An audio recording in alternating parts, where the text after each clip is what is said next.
captured by the drow. You wouldn't wish this fate on anyone. Yet, here you are, locked in a dark cave, cold, heavy weight of metal tight around your throat and wrists.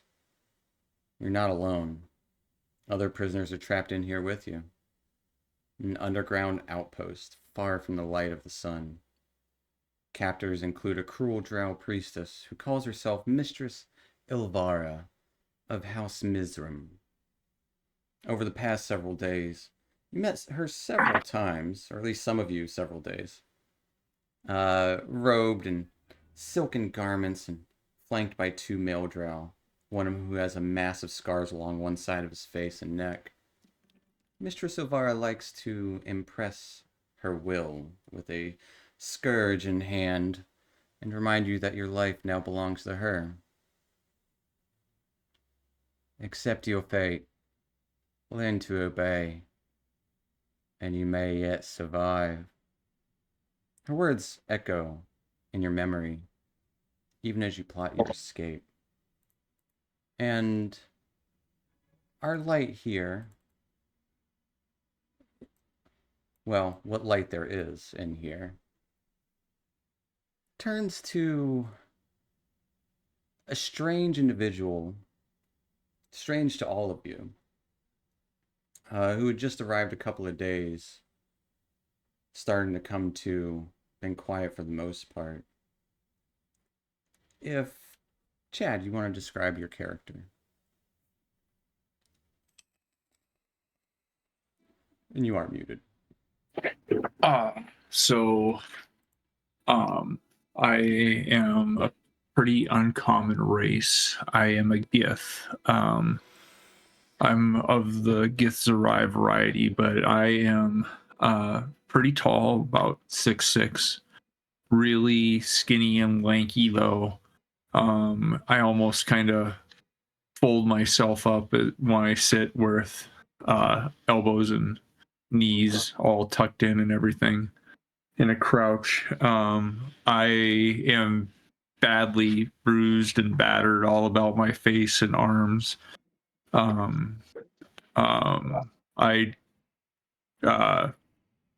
do have some black eyes, but I'm pretty. But my eyes are always, looking from creature to creature. I've got my head on a swivel. As you come to looking around, you're approached by a curious individual, a short by dwarven standards, probably about 3'2", mess of a beard, kind of disheveled and kind of curled at the same time, wearing red robes with looks like to be some sort of pattern on it, but disheveled, and his eyes have no pupils. It's just pure white. As he approaches you, kind of smiles and looks at you.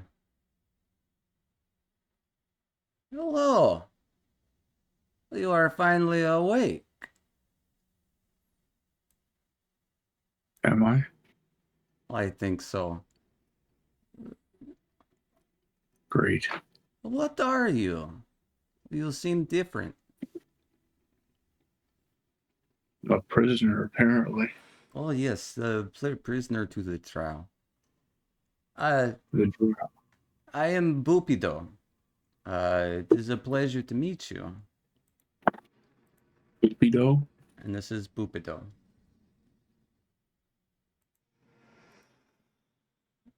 If you'd like, I find myself something of a introductory person to the newcomers.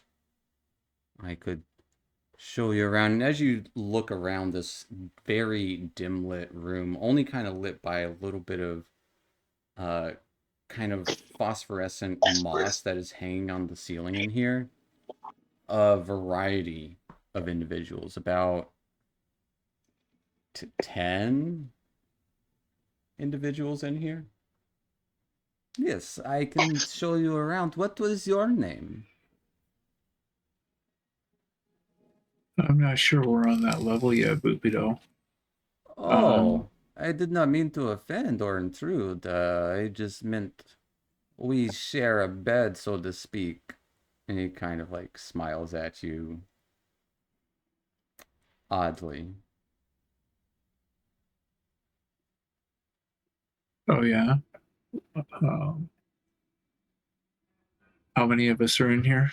Looks like 10, 11-ish. No, so there's actually 14. There's Oh, 14 15 all if you day. include Bupido. Okay. Oh, you Um, don't want me to introduce you? I can help you out, tell you who to avoid, who to mingle with. I don't know if I plan on being here all that long, Boopido, but Well, that is a if good needs plan must, indeed. Come, I will show you to the others around here.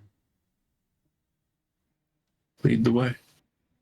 And nearby, kind of huddled along a wall, you would see a. Gonna skip that one. Uh, a pair of dwarves. One of them almost twice the size of the other. The female is the larger of the two. Female shield dwarf. Looks to be kind of measuring everything up, but kind of holding her head high during this whole time. Red hair and two braids. One's longer than the other. It does have kind of a ruffled vest. Definitely arms of a warrior. And I'd like to describe Dargus as well, who's sitting next to her.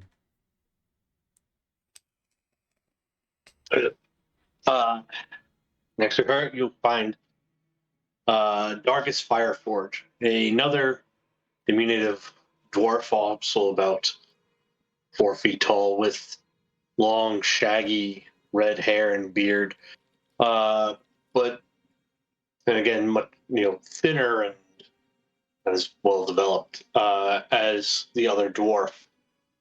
They look over at you, and there's the other one. Welcome. I've been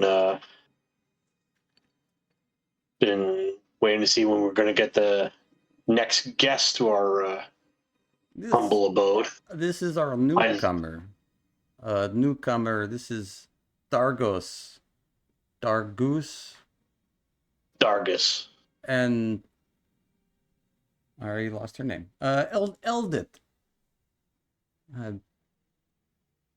Yes. Eldith. Eldith Feldrun. How'd they get you? Me? Well, no, the newcomer. I was with you. Boom. I'm not sure. All I remember is falling. That'll do and it. then I woke up here. It's a little fuzzy. So. Well, me and Dargus here. Dargus, you tell it. You're better with the words. Well, I'm really only here because of you. Oh, you blame me. You see, I mean, I kid. you're the one who asked for the special delivery. See, I'm only here because, me and my family were a big armory guild up in Neverwinter, and Eldith here just needed some new gear, but asked me to bring it to her at her what would you call it? It's a site, archaeology site. Well, yeah, a delve, if you would. a delve. Yeah. Here I am, just making delivery some stuff that I've built for her. Next thing I know, lights are out. Get a blow on the back of my head, bag over my head. I'm dragged down here. Been here about, well, it's hard to tell. No sun. I figure it's probably been about 5 days. I think that sounds right. Bupido will say, "And what a pleasant 5 days it's been to have you. Hopefully we will have 5 more days." Oh, yeah, it's been like a vacation. No, not quite. But yes, newcomer, the dwarves in the cell. The along with myself, I'm sorry. Dwarf is well. And he kind of scratches his long beard. Anyways, there are others. If you'd like me to introduce you around. And the rest of you guys have been here a little longer, so you've made introductions. So kind of this is my way of just like introducing everyone to the newcomer. But yes, come on, newcomer, Mr. Rincewind. Oh, see, we are there. I knew we'd get you. And he kind of points from across the way, and you can see kind of near the entrance, which is just like a cage door, like steel bars into the rock, and everything in here is also kind of just it's a small cave, essentially. But towards the front, you would see a kind of gray-skinned, massive orc. That over there, that's Ront. I'd recommend, well, you stay away from him. He's kind of a big bully.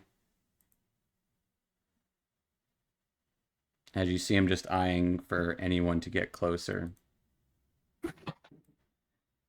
What was his name? Ront. Oh, got it. Don't know how he got down here. I bet he fell too. Wouldn't tell anyone his story, but probably wasn't much of one. He's just an orc. But moving on over here, let's see. Kind of point towards a couple of drow that aren't near each other, but you do see two drow, and he'll go over towards the more stoic looking one. If Weller, you want to introduce your character. It's like, come, I'll introduce you to Weller. Weller, yes, would be. Oh, hey, Ront. Right, Ront down. Weller is kind of over to himself, back towards a wall. You know, little uneasy of the surroundings, but also familiar in a way. He has some light scars, you know, maybe let's say a cool little eyebrow scar, you know, and appears to have been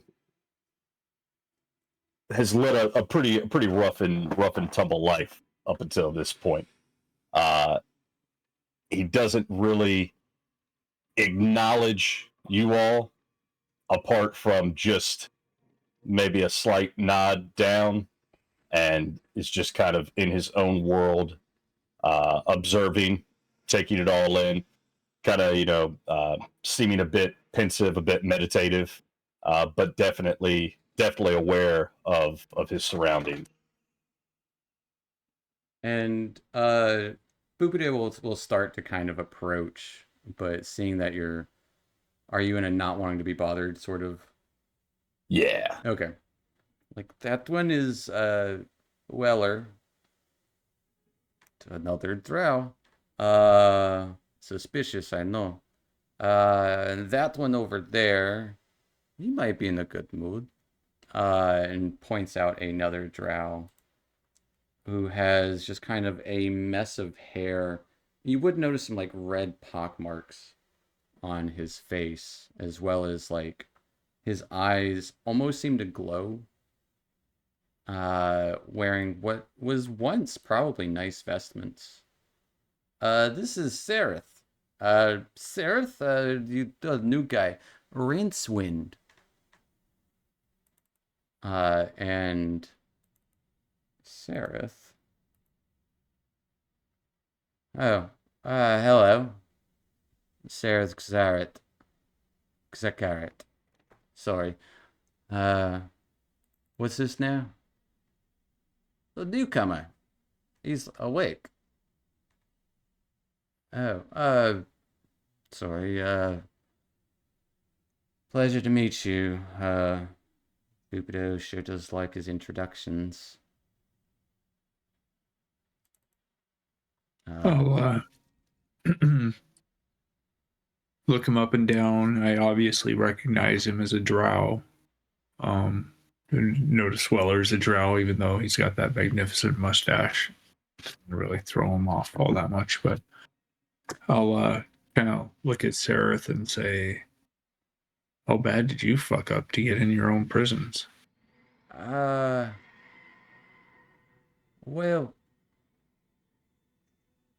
I'm gonna roll for it. Tell you what, someone roll me a d20. First d20, I'll take. 3, okay.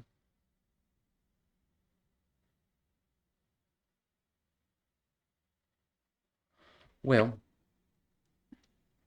I'm accused of murder,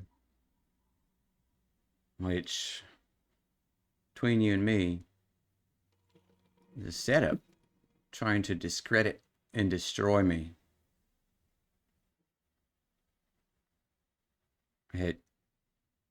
Well, this is one of my mates. Why would I murder him? Didn't make any sense to me. Someone planted the weapon, and supposedly his body falsely accused me. Someone was impersonating me is my guess. But nothing I can do about it now. Take an act of a god or a devil. Get us out of here.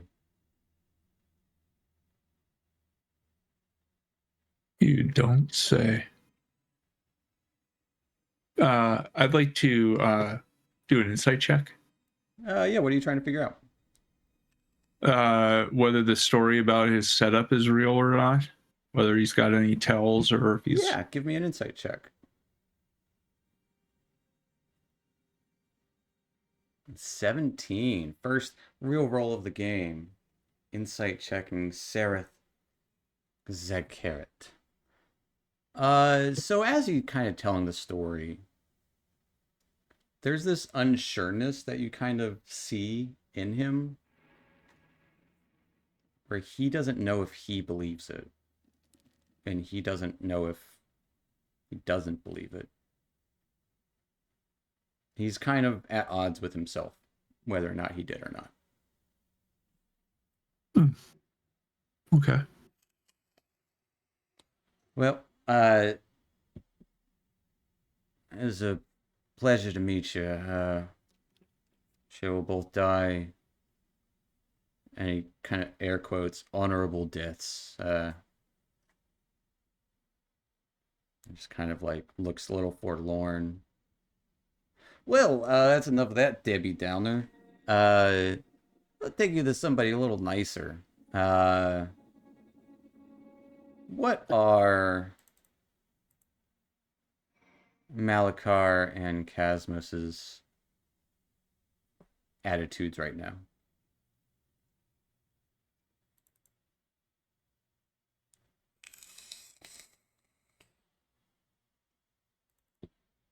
Malachar is just more he's just kind of sitting in the corner, kind of angry. Just trying to figure out everything that's happened to him recently. Okay. I guess sitting angrily. Go ahead and describe your character. Well, his name is Malakar Oros, but he actually doesn't know his name. You tell everybody this? What? That you don't know your name. Yes. Okay. He doesn't actually know. Like when people ask him who his name is, he tells that I Fair don't enough. know my actual name.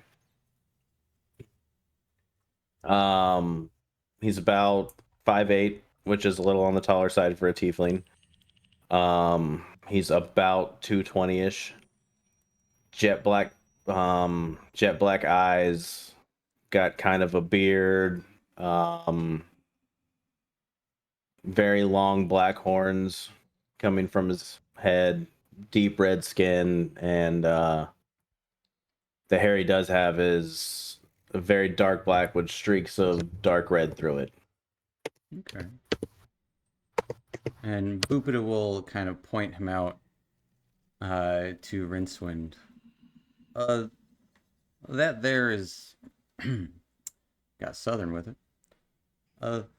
That there is Malakar. He doesn't know his name. He said he's called Malakar, but he gets in these fuming moods, it seems like. Understandably so. And then he points over towards Casmos. How's Casmos feeling right now? He's actually just gonna see Pupito point at him. He's gonna come towards him and just offer a hand to Rincewind. You don't know his name yet. to the gift. Yes. So he just says his name. My name's Casmus. I'll look him up and down and take his hand. And what does Casmos look like? Basically, he's about like he's not your average tiefling. He doesn't have horns. All you would notice is he's got a devil-like tail, and other than that, he looks like an average moon elf, silvery blue skin, with blue eyes, and about 5'5", 5'6". Okay. Fair enough. Well, somebody's willing to stand up, eh?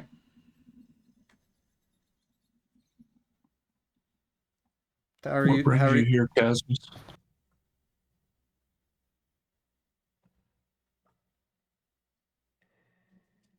Bupita will kind of like you get the feeling that he likes to talk.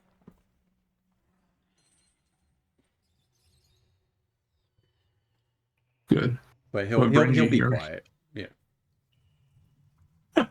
Sorry. Okay. What brings you here, Casmus? To be honest with you, I have no clue. I woke up 4 days ago, and I'm not too sure why I ended up in this prison. All I remember is coming down here, and not too sure why. Aren't from the Underdark? Not really, no. And why would you come down here? I was hunting something. Not too sure what I was hunting. Interesting. Were you alone when you were hunting? I was alone when I was hunting, yeah. And I guess I got ambushed or something.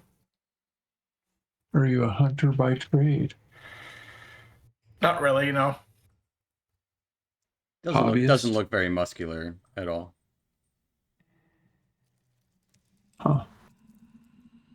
We're going to bracket that for now, right now. How long have you been here?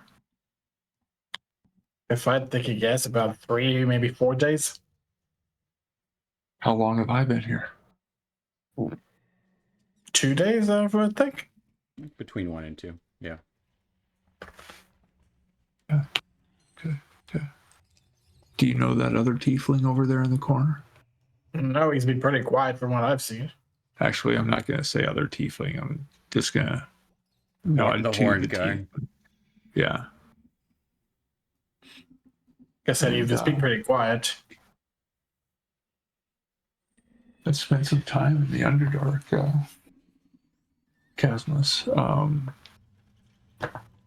I've never seen anything quite like you. Are you a changeling? I'm actually a tiefling, but I don't really have the horns. I see. Okay. All right, Casmus.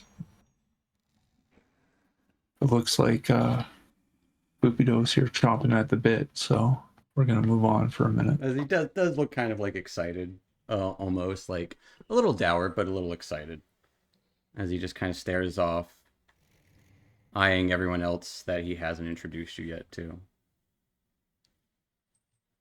Okay. And you would see this hulking. You might be somewhat familiar with them, Quaggoth, with clothes on. Usually they don't wear clothes. This kind of almost like a Sasquatch-like, ape-like humanoid, about 8 or so feet tall, but kind of sitting up straight. Like, noticeably, you've seen them have like hunched over backs, and you would actually see one walk by the front of the door. Actually, let me see if I can find a picture of a Quaggoth. Yes. This is usually what they look like.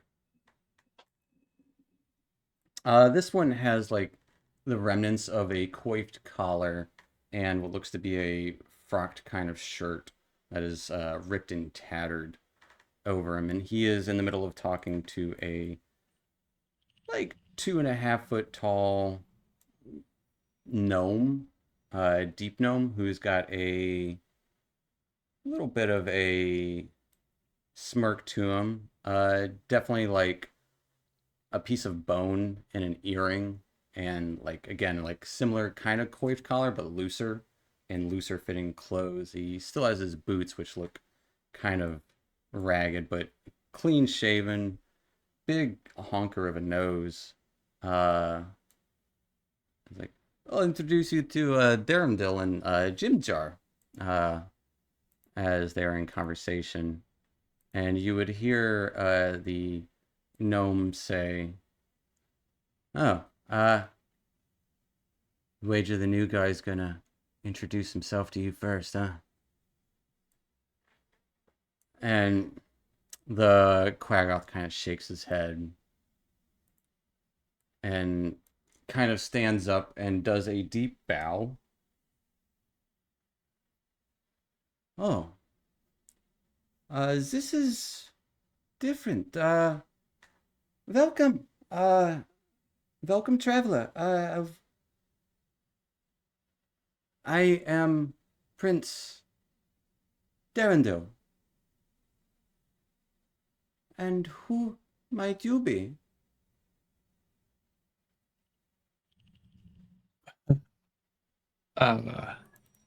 This is the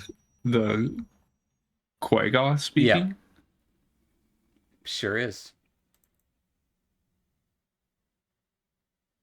I'm just gonna kind of be one eyebrow up, looking at him like, Oh, I know exactly what you are thinking. I should not be speaking with such mannerisms. You see, I was not always like this. I was actually once a noble elf from Nelridenvane in the High Forest. And there was a terrible curse placed upon me, and, well, here I am.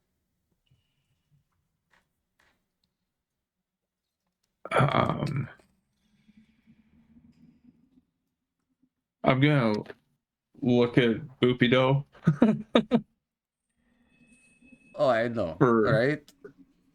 And he kind of like does like the finger around his ear. He's cuckoo for Cocoa Puffs.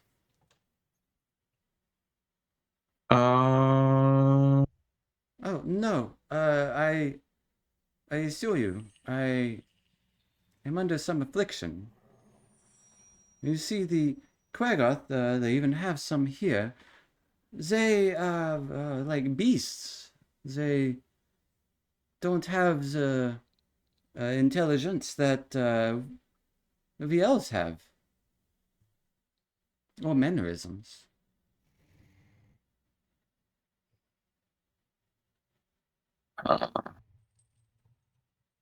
And the gnome will kind of like brush himself in front of him a little bit, even however small he is. Does seem to be kind of like have a set of balls on him to kind of like push in front of this hulking, furred behemoth of a creature. Hey, name's Jim Jar.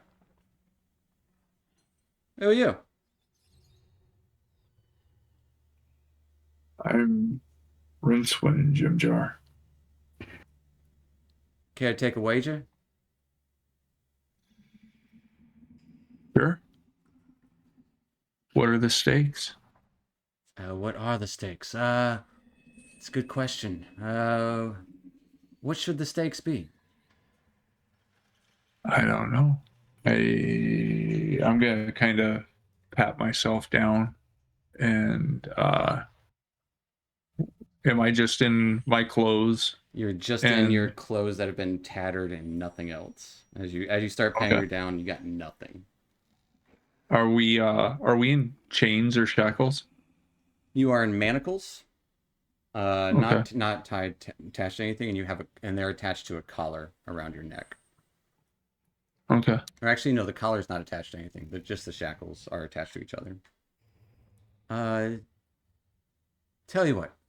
When you find something worth wagering, come see me. I got these, and I'll shake the manacles at him. Man after my own heart. No. Although, Okay. yes. We'll speak more. I'm looking forward to it. Once we get out of here, of course. We will. Trust me. Okay. And he gives you a big old wink. I gotta do an insight check on that though. What are you trying to figure out? I mean, trust me. I mean, the only people that say trust me like that are people that you don't have. You shouldn't. Fair enough. Yeah, trust. give me an insight check.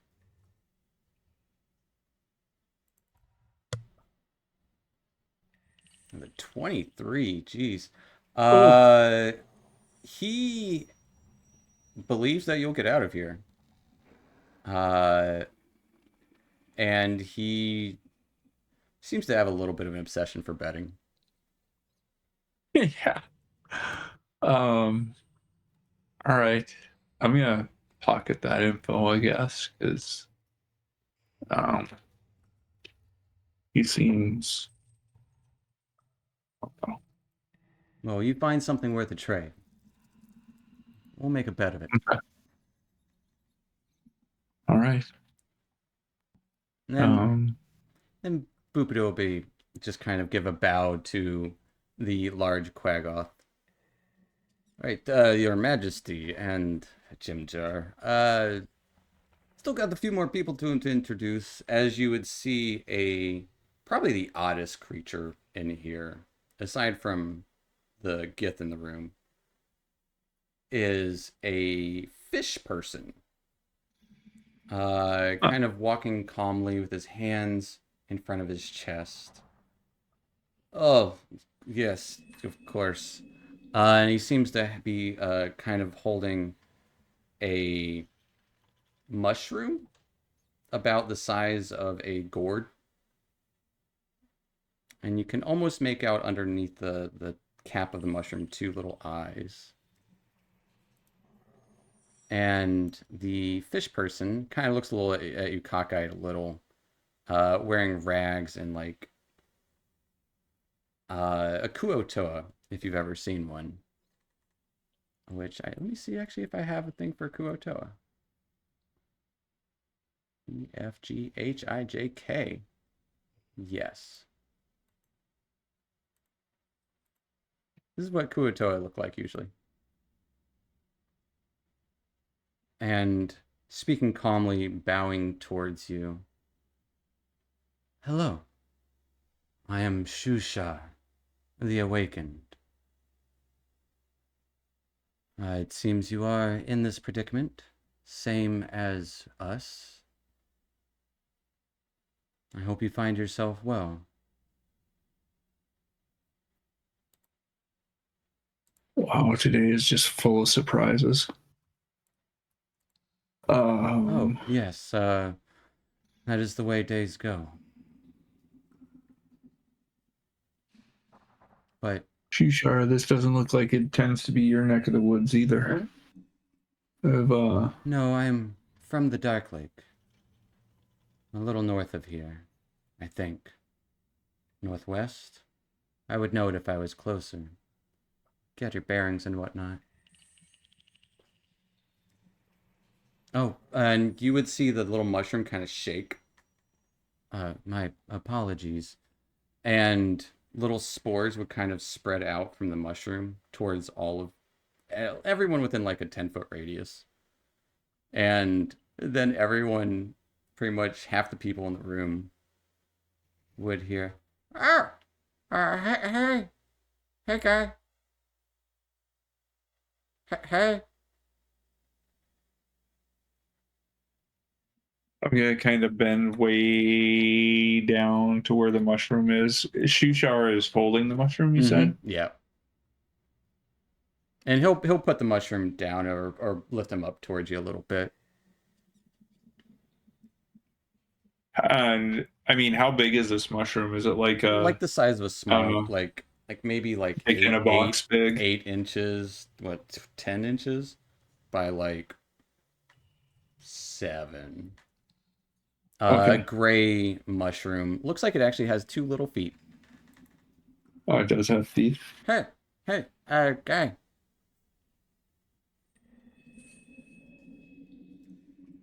I'm Stool. Who are you?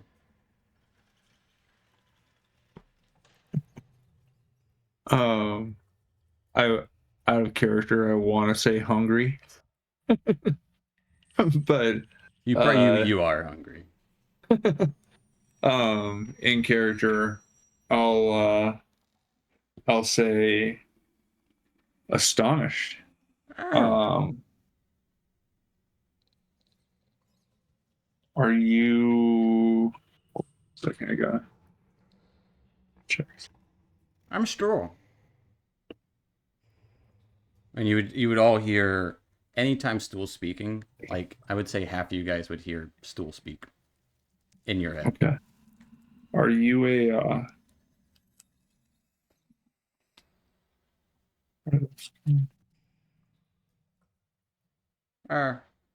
Myconid? Is that right? I don't know. I'm just here, and well, Shushar was taking care of me, but it's so dark and scary here. I don't have anyone else to talk to except for people who talk to me. I just want to go home. I'm kind of looking around. Is it talking or is it like? It's just the spores kind of as they're in the air around your area. You can kind of notice them vibrate a little, as that's how it talks, is through the spores.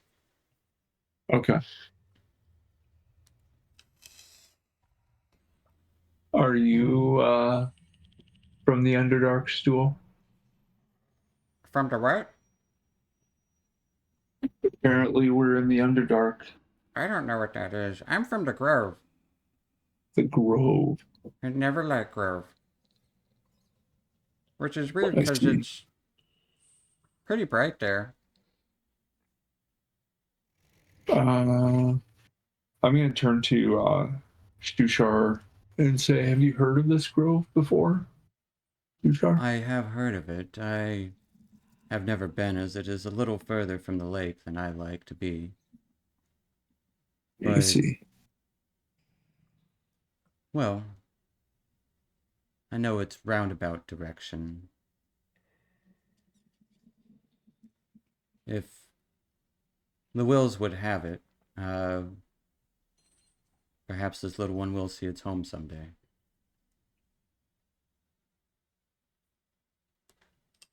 Yeah, good luck. All right. So why are you here, Tushar? Oh, I don't know. I assume for some sacrifice to whatever deity the Drow call theirs. Were you taken from the lake, or did you stray? Oh, I lived by myself for some time. You see, my people are, and I do know this, have a well-deserved reputation for their madness, and I've spent a lifetime of contemplation and solitary meditation, and even some medication to overcome such legacies. As like there is this kind of like almost aura about him. There is no real aura, but you kind of like feel like a calmness to his presence.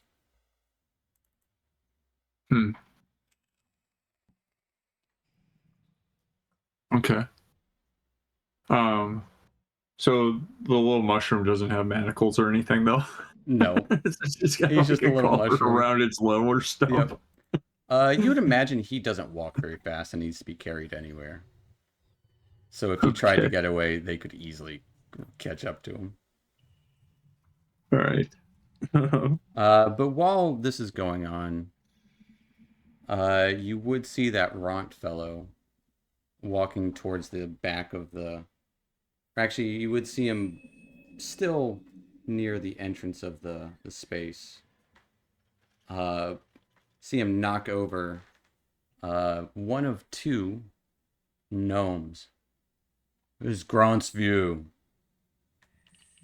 You guys stay back. As you would see two other deep gnomes down here. One of them gets knocked over, has a little tuft of fur on their head, and the other one has just like a scruff of fur all over his face, almost coming to a point.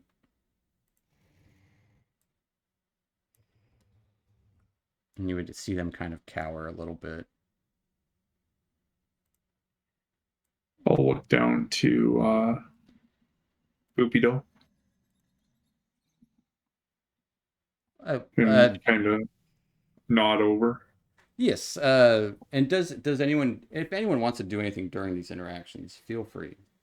Or if you're just kind of all in silence. As you see Ront bullying these two gnomes. Oh, those are... Go ahead. I was going to say, I will be casually walk around, like, I don't know, probably the 10th time, so just knocking on The stone, seeing again if I'm finding anything that is weak around cell doors or just in general, just trying to do a check. Give me a investigation check. And so this is one big cell, essentially, and there's only one exit from here. 16 investigation. As you're looking around, a little shard of...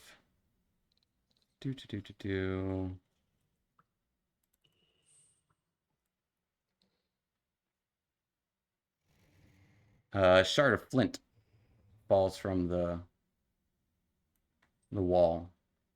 As you find like a little, almost semi-loose shard of flint that you can pry off. It can be used as a dagger. I'm going to pocket that. All right.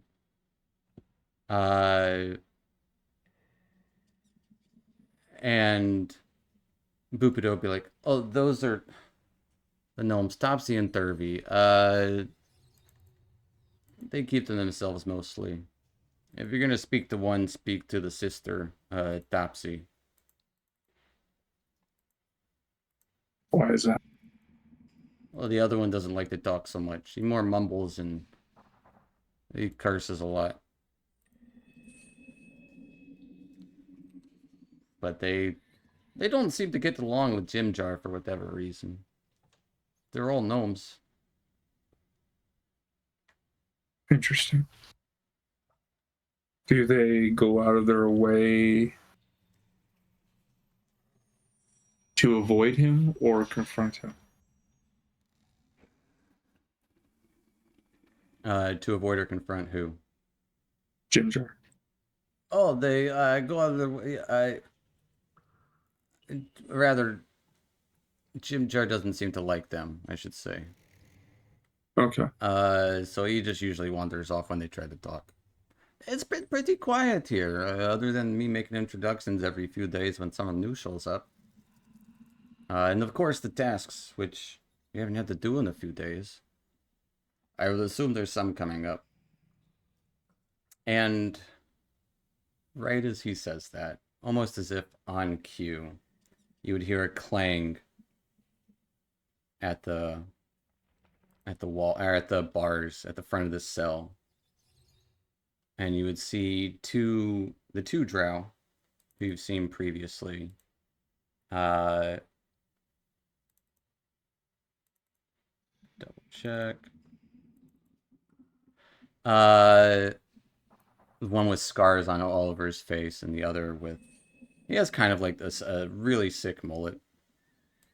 But, and he's the one who kind of speaks after the ringing. All right, got duties today. Quaggoth Inn's been, well, stinking something awful. Kitchen needs cleaning. I need someone to man the lift. And we're looking to expand the cell. So we're going to need some digging folk. That said, and he kind of points towards Weller and Boopido. You and you. Gonna need some attendance for Asha.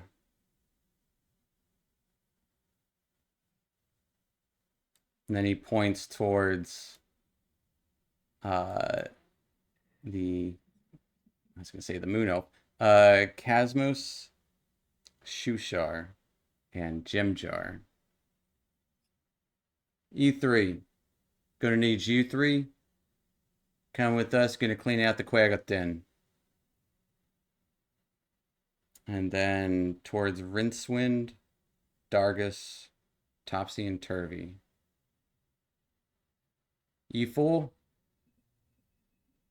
kitchen and lift duty. The rest of you lot, get some pickaxes in here and someone to watch you. Need you to dig that wall a little further. And you would see 4 other drow come in here. Actually, 3 other drow. No, I'm sorry. I am sorry. 2 other drow come in here. Both kind of wearing similar garb to the others, just darkened kind of leathers. All of them have scimitars at their side and a crossbow as well. All right. And I do need a sleight of hand check from Dargus for pocketing the knife. All right. With a 12. And here's those 2 drow. You don't know their names yet, but that's them.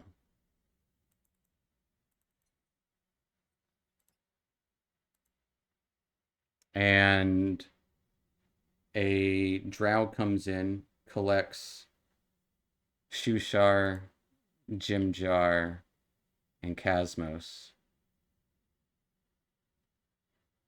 Another drow comes in to collect Topsy, Turvy, Rincewind, and Dargus. Kind of, and as they collect you, they don't attach all your chains together or anything. They're just like, all right, come with us. Kind of smiling, almost like itching at the chance to hurt you. So it's me at 6'6", a dwarf, and 2 gnomes. Uh-huh. Okay. Here we go. to work the lift and clean the kitchens. Hi ho. Hi ho. Hi ho. Hi ho. As all of you are escorted out, save for those who I did not call out, which would leave Malakar, Ront, Darendil, and Sereth to dig. As the one with the scar fetches a few pickaxes, throws them in the cell, watches curiously. And then Weller and Bupido are escorted by the guy with the sweet mullet. Escorted out probably last as the rest of you are kind of left out. And as you kind of exit, this is your first time kind of seeing the exit for some of you. You find yourself almost on a catwalk of a ledge that is on the side of a wall overlooking a mass of spider webs. There is looks to be a rope and wood sort of bridge crossing the way to meet a stalagtite, that has a door in it. And you can see a zigzag pattern of other rope bridges crossing the way to another platform. And those of you that are clinging to Quaggoth then, Shushar, Jimjar, and Casmos, are led to the right, which is along that ledge. And as you kind of peer down, don't get a lot of light. There are some like faint torches, but essentially it's kind of more or less like this.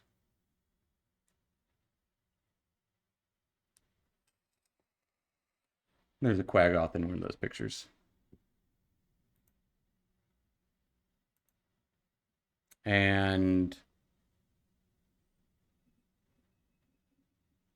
Weller and Bupido are taken out last, following behind Rincewind, Dargus, Topsy, and Turvy, who you have to go to that stalagtite and are led through a room in the stalactite, which looks to be kind of like a break room. There's a semblance of a bunk, a ladder leading down, and a table with what looks to be cards and some extra swords and even some spare leather armor there. But leading through there, and this is the same way Weller and Bupido's going, you are led to that larger platform, which has other cave entrances to them that have doors as well, but there is one that doesn't have a door, and it leads to an open kind of kitchen / dining hall that does look to have piles of dishes that need to be cleaned.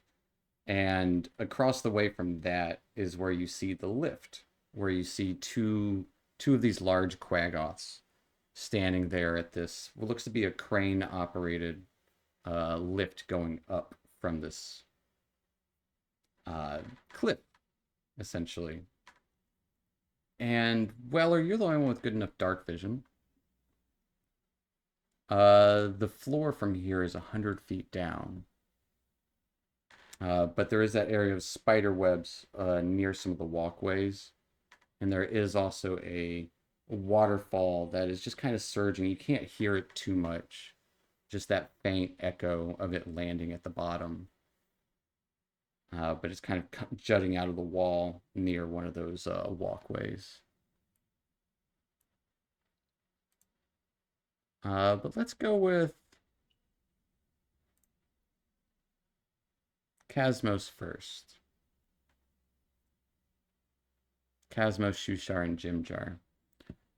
Jimjar, the gnome. Shushar, the fish folk, more or less,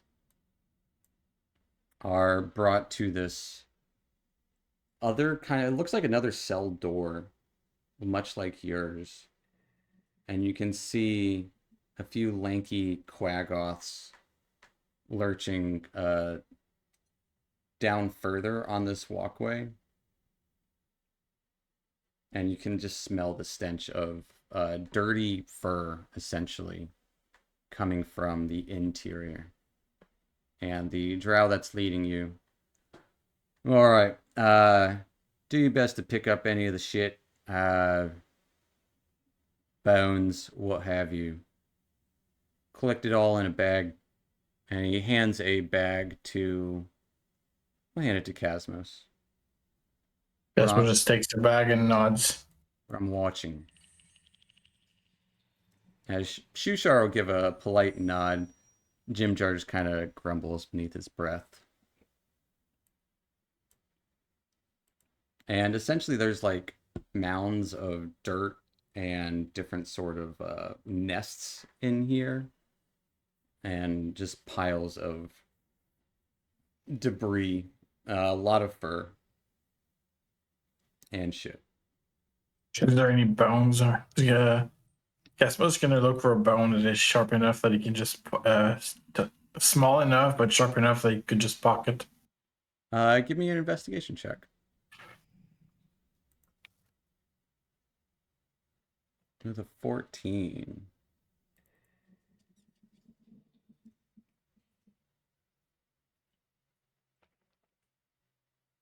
Double check something here. You don't find any bones. What you do find is a spider. About the size, about like a tarantula. Big tarantula that doesn't seem overly aggressive. But there is a tarantula. That is what you find. As you're looking for bones, you find a small wolf spider, essentially. Or a tarantula. Right. Just gonna leave it there. Not disturb it. Alright. Is there You anything... just continue. Just gonna do it. All he can do is continue just gathering everything that he was asked to clean up. Alright. Yeah, you do find some larger fragments of bones, but like leg bones that have been chewed and like gnawed on. As those would be pretty obvious. So not quite the kind that you can pocket, so to speak. But is there anything else you'd like to do during your work shift? No, nothing else that I can think he can do. All right. Then we'll go to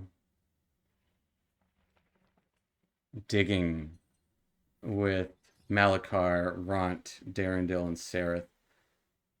You see that guy with the scars watching over you, smiling the whole time. Well, should get to it. Just extend it a few feet or so.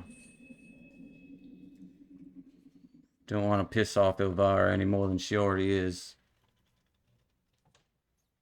He kind of smiles as he says that.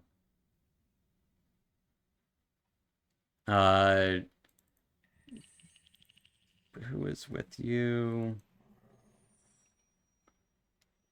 Darendil will... This is not for me. Dear. And he'll reluctantly pick up a pickaxe. Start hacking away. Ront will be like, it's probably what he wants. Fucking. He just kind of shakes his fist in the air as he'll pick up a pickaxe and start digging. And Sereth just kind of sighs and gets to work because he is pretty much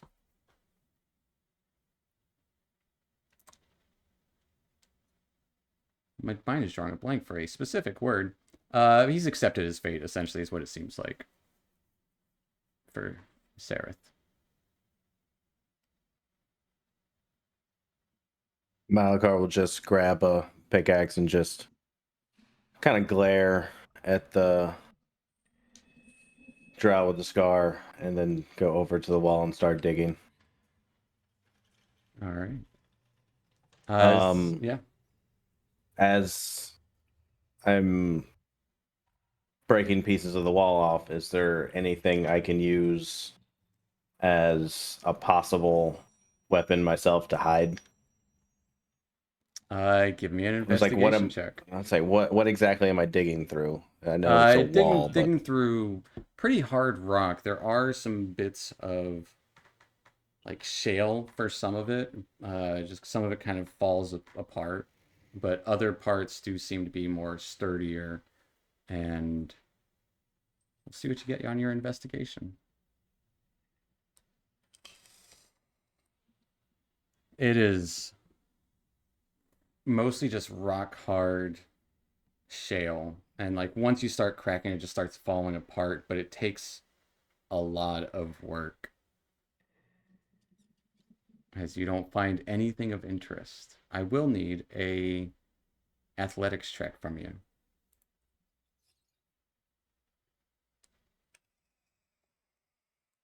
Natural 20. Uh, with that though, making headway with furious strength.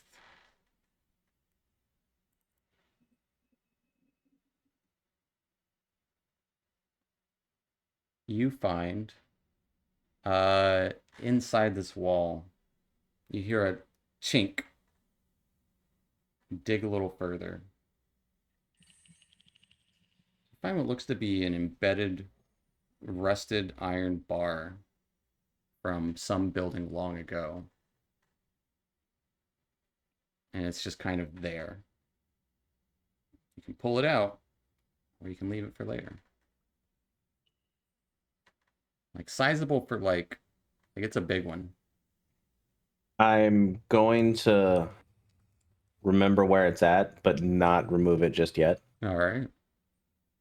and just kind of try not to make notice that I kind of found something and just keep digging. Yeah, I'd say with that nat 20, you can easily use your athletics to kind of like dig around it so you don't chink on it anymore, like clink on it. So it's not noticed by anyone else. Save for I forgot actually the other dwarfs in here too.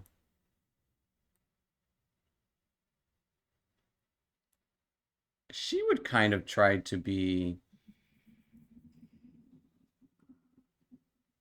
talking it up with you. So, you've been pretty quiet this whole time as you're kind of digging side by side. She's not really paying too much attention to her digging or yours. You one of the good ones?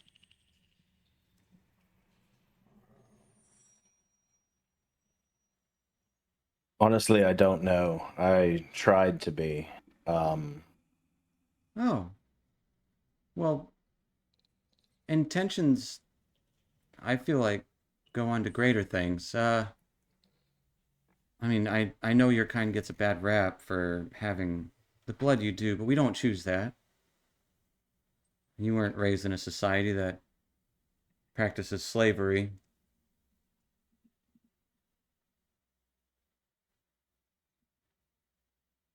No, the order I was with, I thought tried to do good, but in the end, I'm not sure. Oh, an And I'm order. trying to figure it out. A holy man? I was. I understand. I'll leave you to your contemplation. I'm glad you opened up a little bit in these today at least. Maybe they'll serve us something better tonight. Maybe they can snag something from the kitchen. Who knows?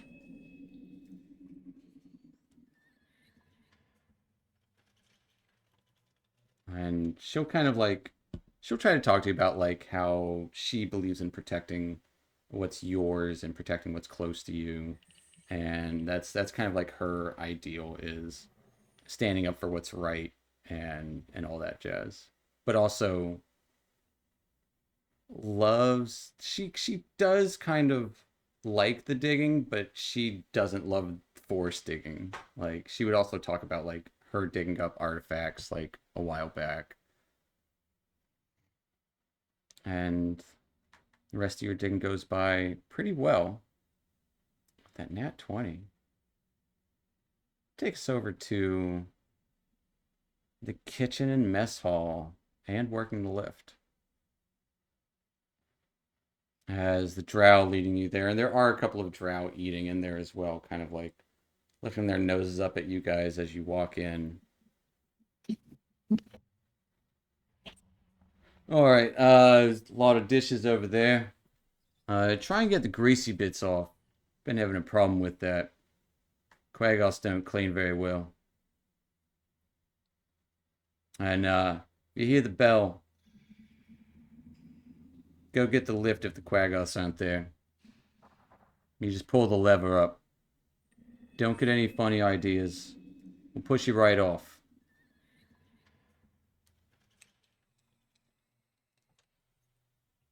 As Topsy and Turvy kind of look to each other and then kind of look out towards the lift. Could be worse. Oh, hey, big fella, we didn't get your name. As they kind of start walking towards the dish pit, essentially. Towards Rincewind. Are we, I'm sorry, are we on the lift right now? No, you are in kind of like leading you to the mess hall. The lift is right across the way from it, so it's not too far. And you do see two Okay. Quagos there at this moment. More like true to form Quagos. Like more savage or whatever. Yeah, two of the actual Quagos, not the Prince hoity-toity. Okay. I'll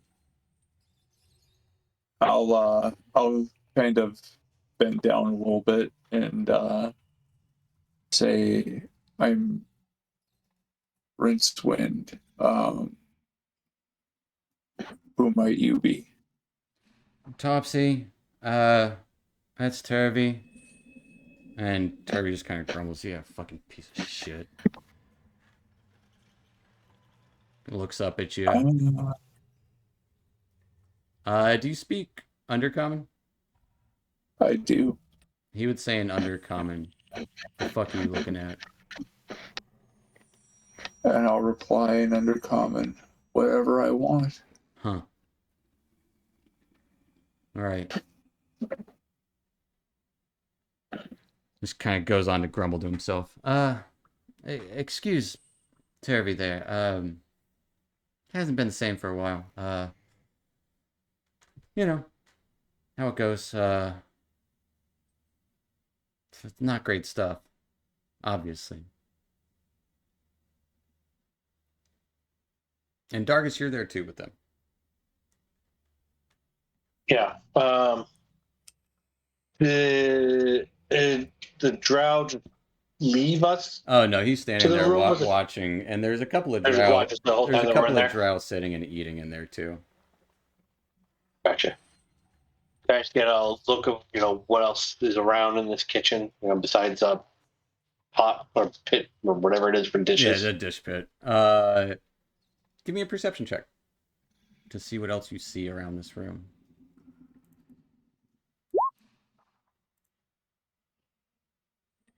With a 6. Other than this, tables, chairs, there's some like cooking stuff, which you do see neatly organized at this moment. Flowers and like bottles of things. But you don't see anything out of the ordinary aside from like the dishes there and the drow just kind of like watching you guys the whole time.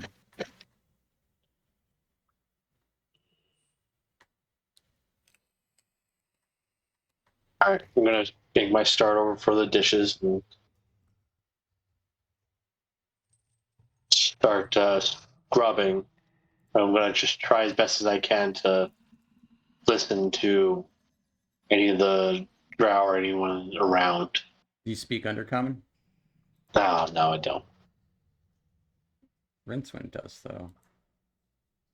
Rincewind, give me a perception check to listen out if you want. Sure.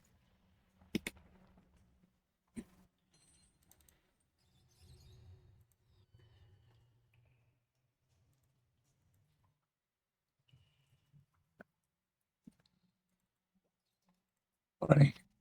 20. You would hear a little over conversation. It's like Shaw's the top dog now. Or top drow. It's got Elvira's ear. Maybe it'll continue. Kind of makes you feel bad for Julian, though. It's the way it goes. Kind of respond like, yeah, Julian, good in his prime. His face got fucked. I wouldn't want to sleep with him neither. Yeah, that's a fair point. Put a bag over it? A sack? No, you still know what's under there. He's a fucked up face. Well, yeah. He also doesn't have that sweet haircut that Shaw's got. Also, the fact that his sister's the priestess, so she'd be next in line. It makes sense to keep your enemies close and your enemies closer. You know what I mean? Well, I thought it was friends close and your enemies closer. Not much difference, eh? You're not wrong. And you kind of overhear that conversation as they're speaking in Undercommon. Okay. And that's the two drow that were kind of sitting at a table near you guys as you're washing dishes. But, is there anything you'd like to do while you're washing dishes?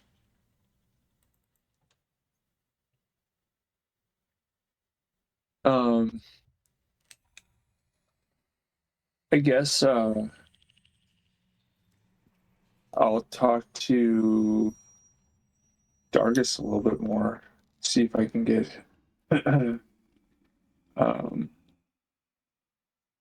little bit more of this story about why he's here now that he's not with what's her name around.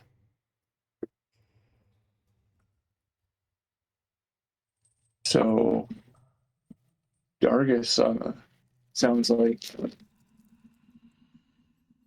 you're throwing a lot of the blame on Eldith for your predicament. I'm just bitter. It's not really her fault. I'm just, like I said, bitter. Wasn't keeping anything back there. Truth is, I just came to bring her some gear that she asked for, and we got taken by surprise. Couldn't tell you what happened to anybody else. It was just me and her brought down. Do me a favor. You see like a larder? You see where they keep any food around here? Are there any shelves or anything up high that I can kind of peer over that he may not? So it's a pretty open space in here. There would be this table of dirty dishes and like a dish pit, and there's actually a fireplace next to it. And then you would see sacks and barrels and another table, what looks to be like a prep station, has like some bottles and stuff on it. Okay. If it helps. If it helps for this, I can bring you guys to a map.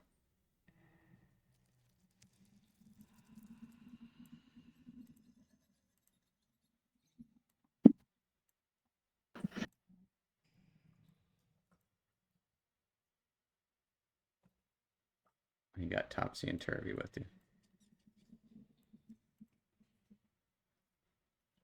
As the dishes. It is dark in here. Pretty dark for Rincewind at least. Yeah. And where would the drow be? Uh, They're just sitting at another table, or so they'd be sitting pretty close to the dishes as you guys are here. They're not too far.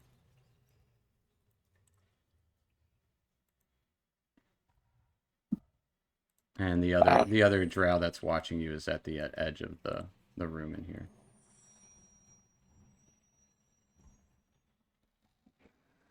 With And- those dishes. Oh, go ahead. Sorry. I was gonna say, and we don't think any of this stuff has containers of food or anything in them. None of the stuff Okay. these things, the sacks and crates and stuff, 100% probably has that kind of stuff. And like there might be some remnants left over on the cooking station. You didn't see anything that stood out to you as like abnormal though, like when you did your perception earlier. Are there It's not abnormal, as long as I just think that that's Yeah. got food in it. Yeah, you would definitely think that like those sacks probably have some food. And the cooking prep area does seem a little dirty, but like has like some neatly organized spice racks kind of above it. how about the dishes that we're doing? Is there any kind of like sizable like dumpster diving food-esque that we could do to gather scraps, or is it all pretty much clean? Give me an investigation check. Or give me a survival check, better yet. Looking for food. As to be fair, those of you who have been here have been fed. It's not the best, but it's usually like mushrooms and stuff. Well, would this particular food be better than what they're serving us? Yeah. Or is it all just It probably has Okay. seasoning. All right. With an 18 survival, yeah, you see, in fact, like, kind of like a couple of plates over here that haven't been touched. And a couple of dirty ones over there as well. And a few dirty dishes at different tables that look like they've been half eaten and just left there because the dishes were piled up in here. Not a bunch in the dish pit, but you would see a few around the tables.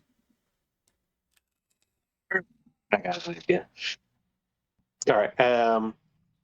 As I'm scrubbing dishes and stuff like that around and by this pit, I'm going to grab just some couple random little pieces of food, like tiny, like wrap, and pull it together, kind of like mush it a little bit. I'm going to, once I got like a stack of clean dishes,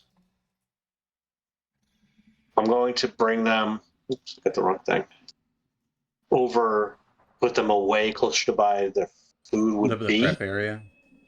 Yep. And then by this food, I'm going to take that little crap that I got. I'm going to use magical tinkering. And make sure I'm using this right. Yeah. This goes here. It's too And I'm going to long. use it. Yeah, it's really long. I didn't think of that. I know what it does, though. Okay, yeah. I'm going to use that stuff, and I'm going to use that to put it right on one of those crates of food and have it give a stink. Okay. And so it's going to have a weird smell to it. Okay.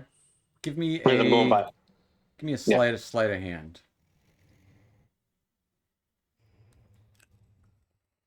Nobody's none the wiser. Okay. Turvy sees you do it though. Guards. There's something wrong with your food. I know that smell. This stuff's no good. You can't feed this to people. This is like what you'd give to like the dying. This is bad stuff. What do you mean? And one of these I mean, the guard if you will eat this, you could get sick. You come can't over. feed this to people. You smell that? Smell this. This is no It good. does smell off. Eat this to people. You dwarves do have a nose for that kind of shit. Quite And literally, right now, right? right now I'm just trying to deceive him to think that this is so bad that he might as well give it to the prisoners. Give me a persuasion check. I'm gonna say I'm gonna need pretty high for him to do that.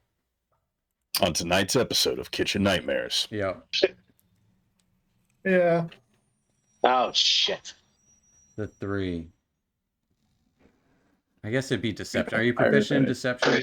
Is your deception higher? They're both the same. They're Okay, both plus one. so it'd be the I same. don't- So yeah, it should have been deception, but same thing. Uh, no, you just pick off the bad parts. Fucking throw out the rest and give them to the Quagos. All You right, trying guys. to get free lunch, eh? Don't you? No. I just saying, you guys don't want to eat this. I'm just saying. Get the fuck back to dishes. You got it. You got it. It does fucking stink, though.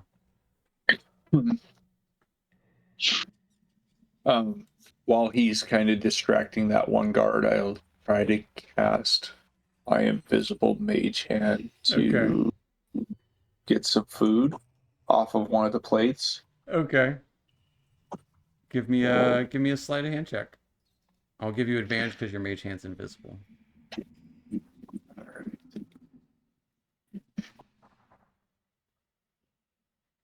Yeah, you don't get just plate.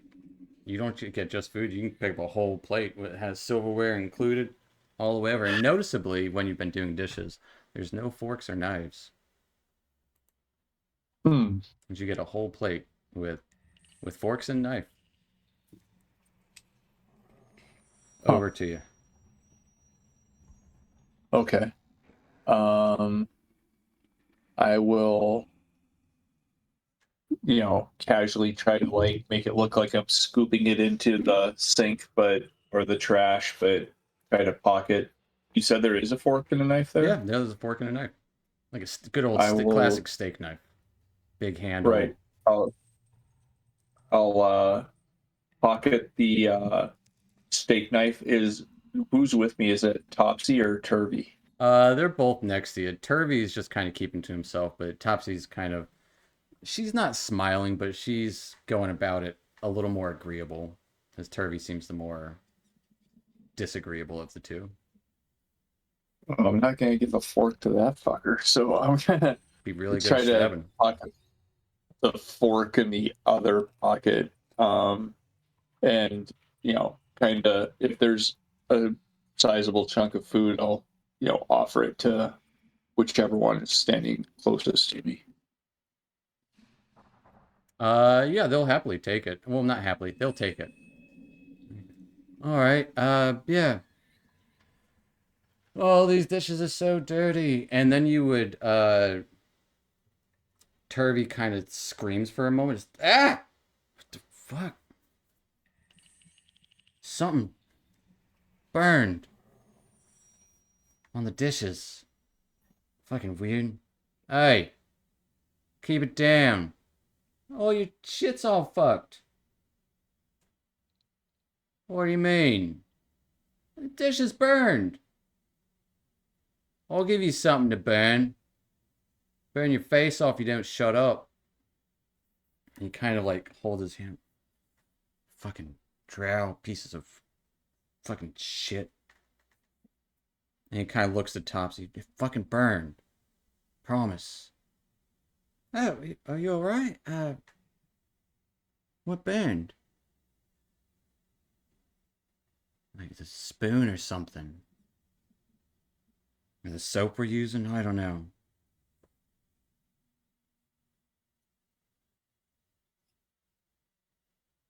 We can hear him. I Or are they would say speaking Undercommon? they would be speaking Undercommon. Whenever they're talking to each other, it's definitely going to be Undercommon. Rinceman would hear it though.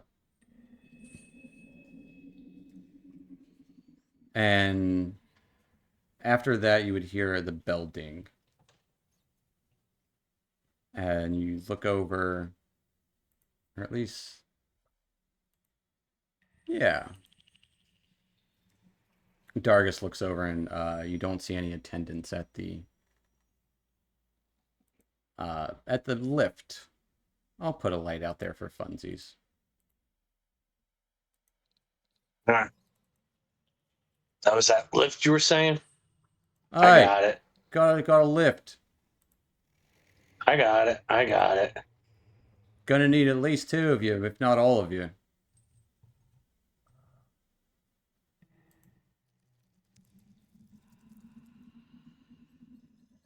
Is this thing up here? It'd be over here. As these are 2 more stalactites. And as you get ready for the lift, we'll take our little 5-10 minute break there before we get over to what's going on with Weller and Bupido.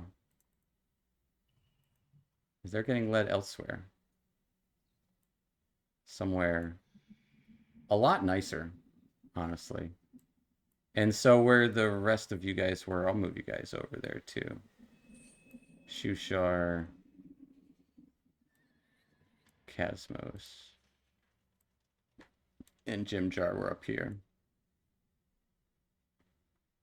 But yeah, we'll take our little 5-10 minute break there and pick back up with Weller and Bupido being led by the scarred guy across the way to the stalactite. Gonna pick up with Weller with Bupido being taken at the same time everyone else was kind of assigned to their chores. Taken to one of these stalactites overlooking this 100-foot drop. Some of it is into water, but it is covered with spider webs. Large spider webs. You're familiar with those, being a drow. Spiders. The drow thing. But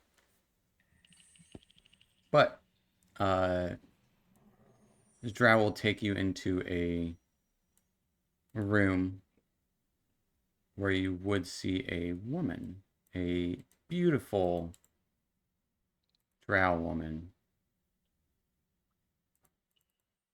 Kind of like a light purple hue to her hair. Very kind of lighter colored skin for a drow. And a kind of like pinkish tones to her eyes. You would knock first. And then you would hear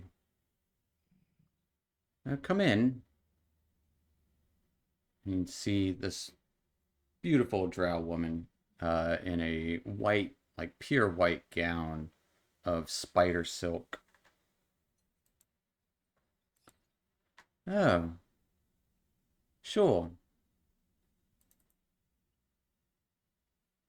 Attendance, I take it. And the drow would respond, of course, sister. For you for the day. Do with as you will. Hope the Spider Queen sees much use of them. I doubt she'll see much use of them today. Not too long, though. Should do good once we get to Menzoberranzan. Alright. Do you want me to leave him here with you? I should be able to manage him just fine. If you could, bring Joel in. Send him instead to pick him up. Would have a word with him. Don't know why you'd want to have a word with him, but... Alright. You've got it, sis. And he looks to both Weller and Bupido. On your best behavior. If you don't want your throat slit, fed to the spiders. Heck, we wouldn't slit your throats. We let the spiders do that. Drain your blood themselves. And Bupido just kind of Right? Of course. And the drow who took you there leaves, leaving you with Asha. I suppose you don't know who I am? I'm Asha Vandry, the second priestess here. You would do well to do my bidding.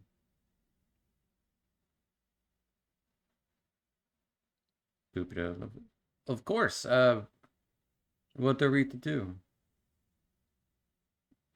Everything I ask. Tell you to sit, you sit.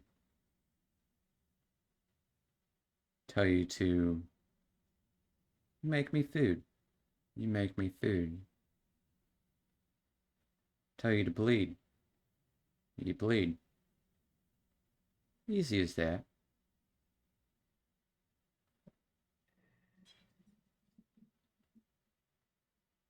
You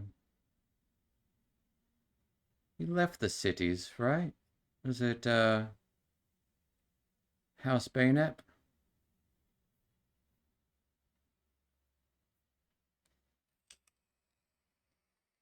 Weller nods in the affirmative, not offering much more. I am quite curious. Why?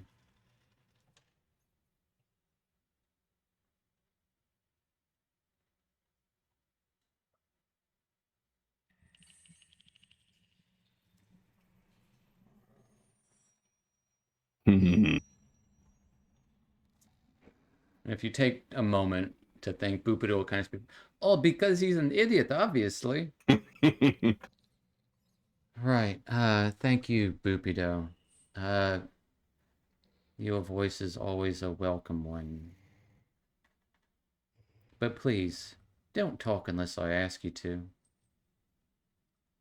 And he just kind of nods. Of course. No. When I ask you to. Unless I say speak. You should keep your mouth shut.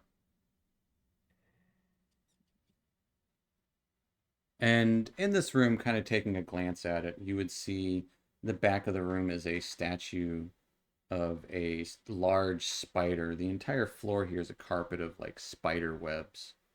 Ceiling goes up for another like 15, 20 feet as spider webs kind of cover the entirety of the place. And you do see a trapdoor ladder heading down.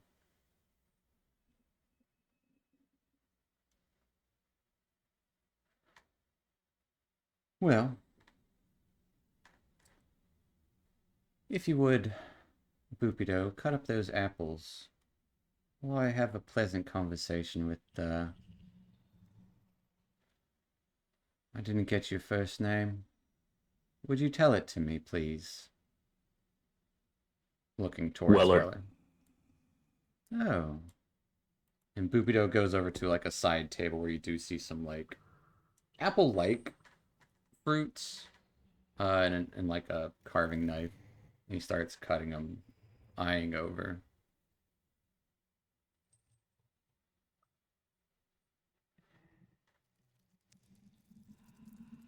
You're planning to do what coming back down here? Freedom wasn't enough.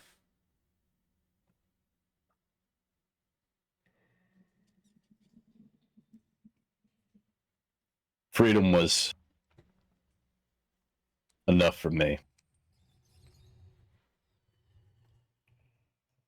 You, as a male, should know there is no such thing as true freedom. You're always going to be second. In the Underdark, yes. Up there, what are you? 50th? 60th? They don't like our kind. They look down on us. And for what?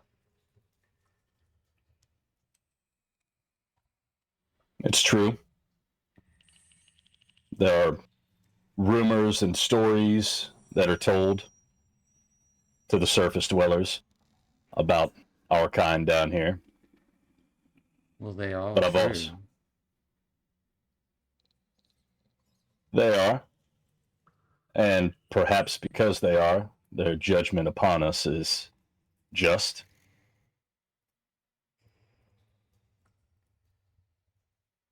But there also exists something up there that I wasn't exposed to in my station down here.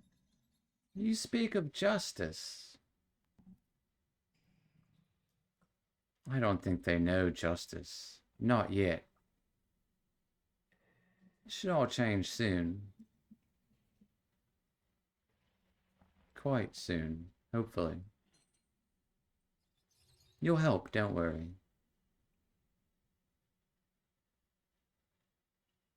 True justice. True. True enough. The web grows. Once you're in it, there's no real escape. Isn't that right, Weller? Even Boopido here.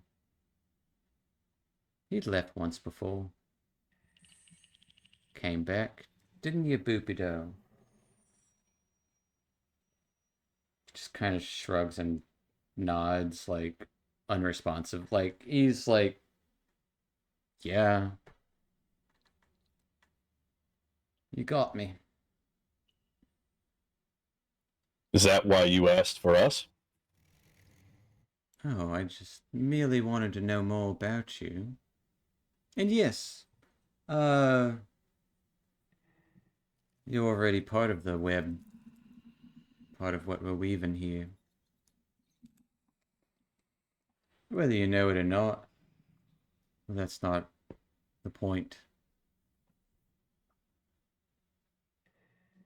Even Boopido's kind and the other Dwergar and Severf Neblin. They all cower in fear.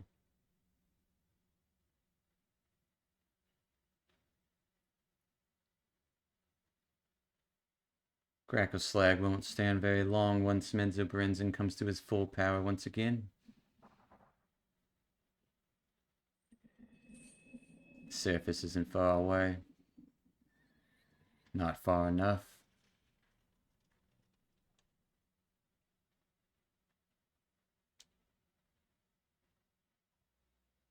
But I digress.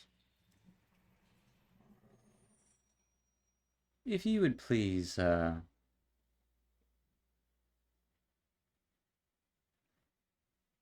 feed the spiders.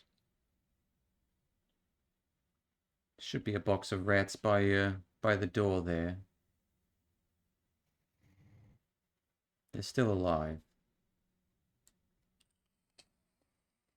And she motions to a box kind of by your feet by the door. And you just notice webbing all around. As you wish, priestess.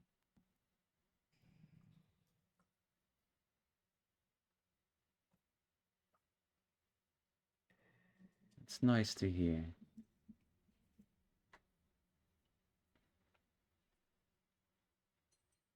And if you open the box, sure enough, there are rats that have been kind of tied to the bottom of the box. And you can simply untie them if you want. I think in that moment, Weller pauses to kind of appreciate the rats being tied to the bottom of the box and sort of the analogy to his current situation. As the box opens, the rats do kind of try to scurry away, but they can't go very far. This rope that they're tied with does seem gnawed at and frayed, but it's not anything massive. But you would see these this giant spider creep out from the side along the wall. About the size of a small dog. Creep out towards you in anticipation as the squeaks of mice in the box next to you.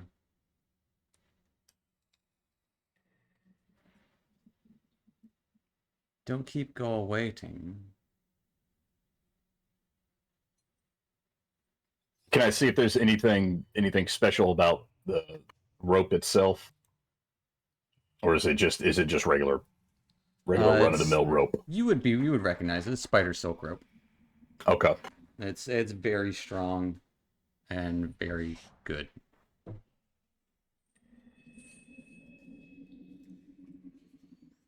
I'll go ahead and begin untying them to feed them to the spider. How do you feel? And I would.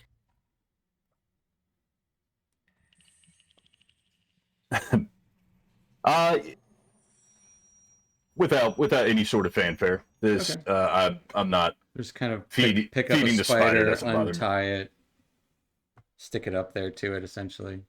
Yeah, I would imagine being from down here, I'm pretty well accustomed to spiders. So I will need an animal handling check. ooh. Character sheet open. Here we go. An 11. That is good enough. The rat doesn't bite you. Or a rat doesn't get a chance to bite you. As you know, grab it from the back, not the face. But yeah, you stick a rat up there, and the spider immediately launches at it, bites into it as the rat squeaks out in pain as it quickly looks to get paralyzed, essentially, as the spider starts wrapping it up and recedes back into the web, into its hiding once more.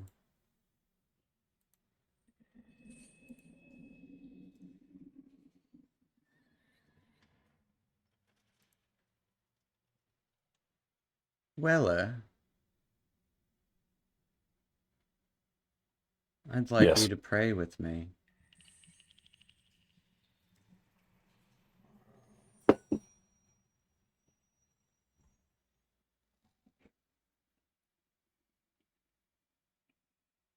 Of course. As you wish, priestess. Come, take a knee. Weller will begrudgingly do as she wishes.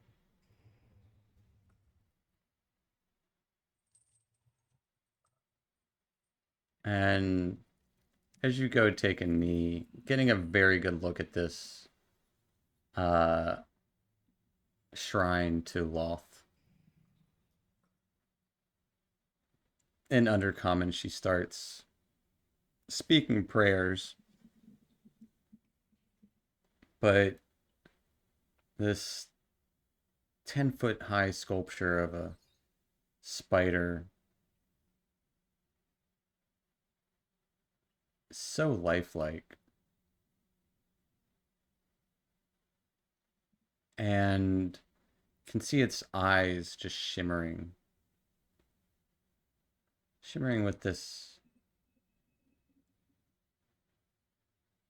kind of polished jet. And shimmers with a little bit of red. And as she gets halfway through her prayers,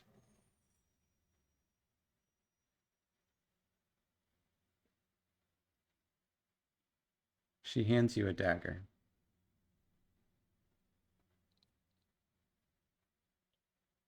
And looks over towards Bupido.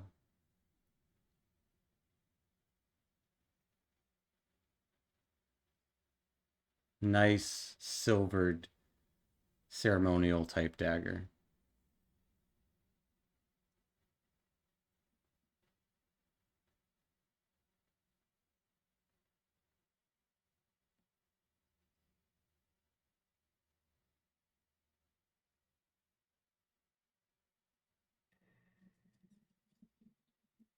We can make other choices if you'd like.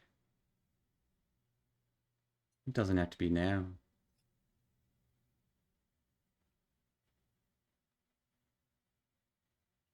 And she switches to Elvish.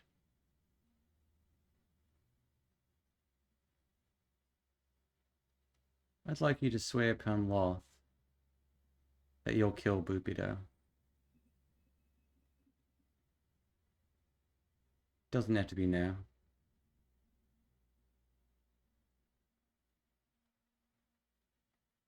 To lie to the spider goddess would be a great sin.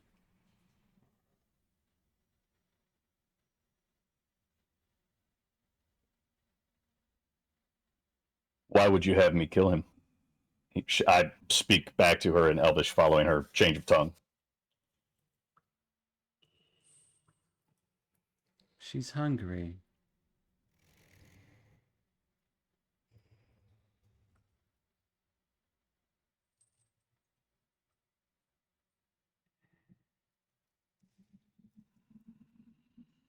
You would have me sacrifice the Darrow to the Spider Queen? They have no consequence. Or at least very little. They wouldn't Agreed. understand any of it anyways.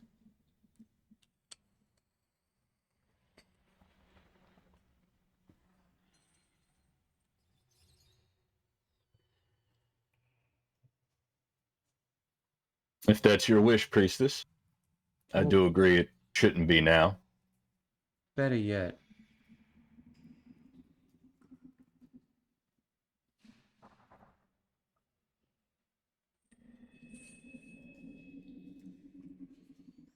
Well, do you swear upon Loth in all her glory?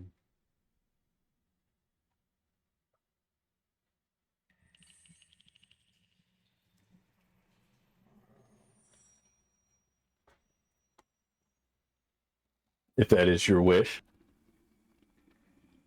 It's not mine. It's hers.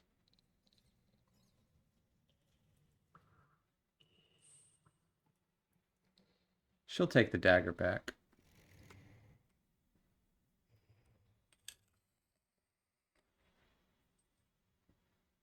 Are you sincere in your agreement? No. Give me a deception check.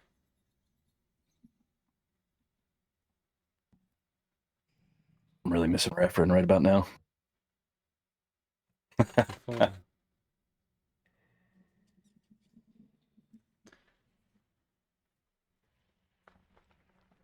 If you don't, you'll see the consequences.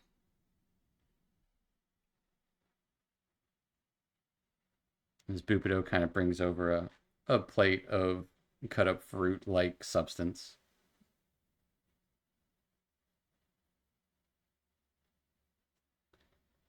Tell me about the surface. And she'll kind of sit with you as Bupido just kind of like rolls his eyes, waiting, like eager to talk. He's been hearing you guys talk, even in languages he doesn't understand. But you can see he's just like chomping at the bit. Yep. And she just wants to talk with you for the most part. And kind of like hear about your travels. What you did up there.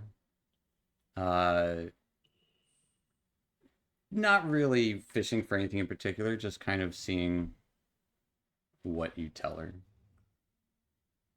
And not even that she's really even paying attention. Almost like she likes company.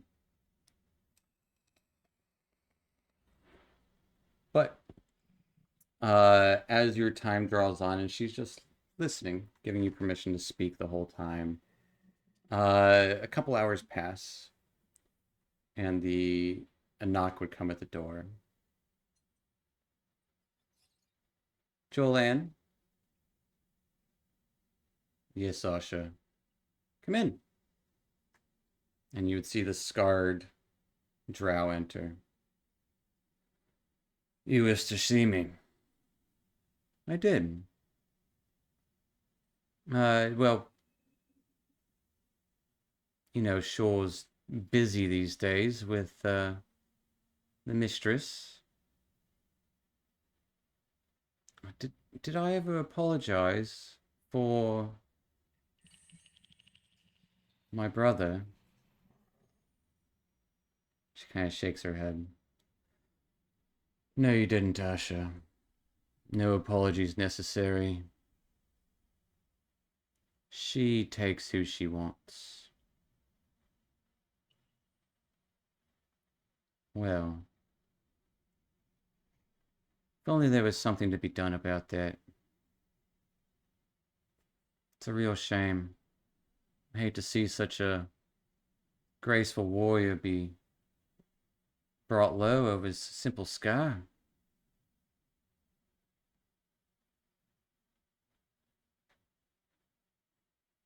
And he just kind of nods and like keeps his breath in. Well, you can return the prisoners to their dwelling. Of course, anything else, Lady Vandry? No, that'll be all. And Jorlan will, after you all, look into Bupido and Weller as you are escorted back to your place of sleeping for the evening. Meanwhile, pulling up you guys hear a bell ring, and Topsy Turvy, Dargus, and Rincewind head over to the lift. Darkened space. You do see this kind of crane-like thing and this kind of crank there with two handles on it. Topsy will just say, me and Turvy can get one side. Well, me and Turvy and probably him too, pointing to Malachar.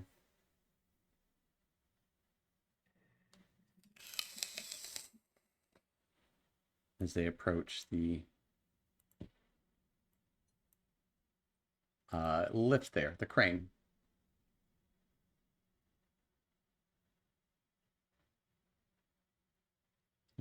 Well, come on.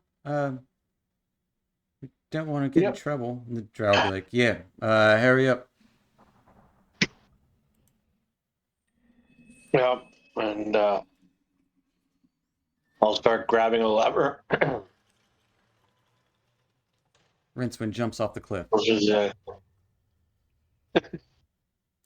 Which way is it this thing work? It's kind of like a crank pull but they are kind of larger levers to hold on to, or handles. Essentially, it takes, and you can see it is being familiar with any form of technology. It does seem like an impressive amount of force behind it. Yeah, can I investigate it while I'm working and see if I see anything special and get a good understanding of it? Give me an athletics at disadvantage and an investigation. And Rincewind, I will need an athletics check. Athletics at disadvantage. Well, it's not bad. And a 16. Investigation. All right, with an 18. It seems a pretty simple device with just a couple of gears. It doesn't have, honestly, that much technology behind it. Just a simple lever and pulley attached to a crank. As you're cranking up this... Or, well, are you looking for anything in particular with your investigation? Well, the first wasn't just in terms of how it was working mechanically. Okay. But I would say the other part I would look for is how much cable's on here.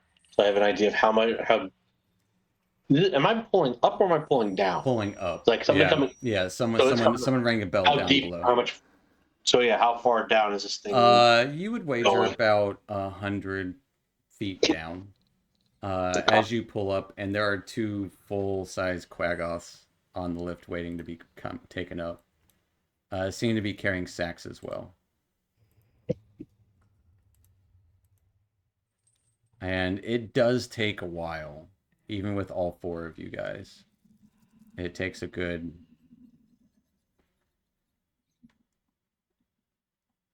couple minutes to pull it up all the way from 100 feet. As the Quaggoths kind of get near the top, before you're done pulling it, they both jump off and the weight kind of shifts as you reel, and it just like comes up so much easier now. Or a little bit easier. The thing still weighs a few hundred pounds. Quaggoths kind of sniff at all of you as they walk by, and they go into the kitchen area.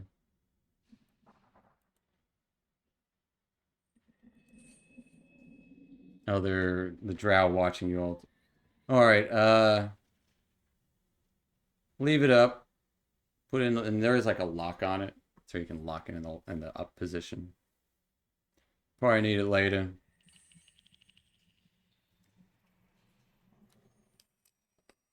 You lot Yeah, I'll finish the set the lock. dishes? Yeah, you can. It's an easy, just kind of like latch lock.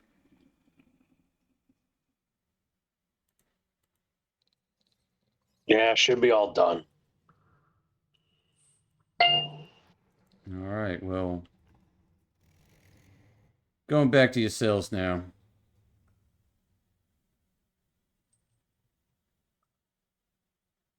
Follow me, and he'll essentially take you back to your cells. Unless there's anything you'd want to do before, so. Like, anytime any of these things are happening, just let me know if you want to do something in the middle of it.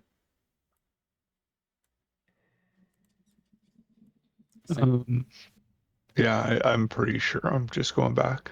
Fair enough. And he Yep. takes you through here, through a building up here, and then back to your cells.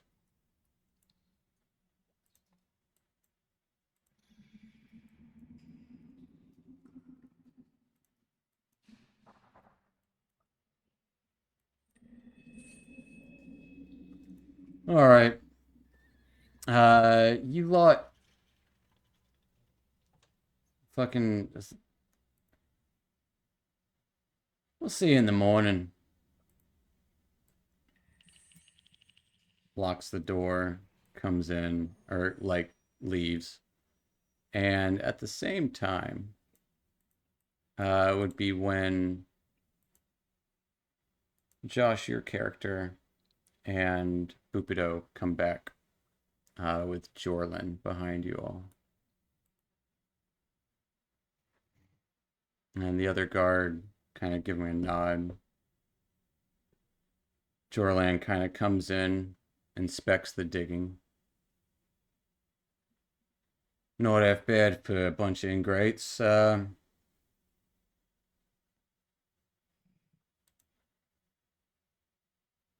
he'll kind of look over towards Weller as you all approach. Where'd Weller go? Lost you in there. There you are. I already escaped. Gone. Yep. Jorlin would come in.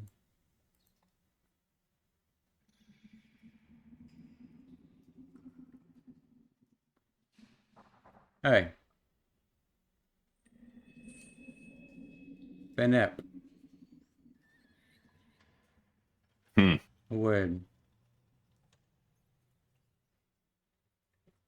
He leans in a little bit.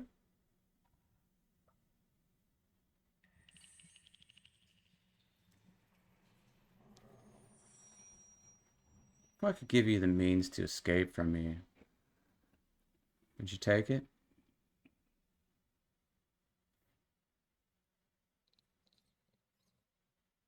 Weller just kind of stares at him blankly. Says, we're not so different. Wouldn't you if you were in my position?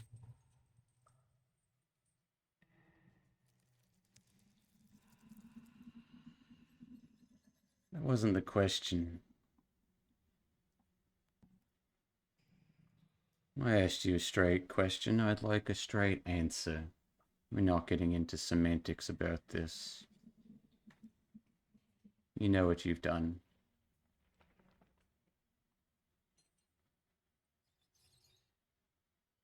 Yes. Can I breathe in real quick? Did a fine job on the wall. Stinks like shit in here.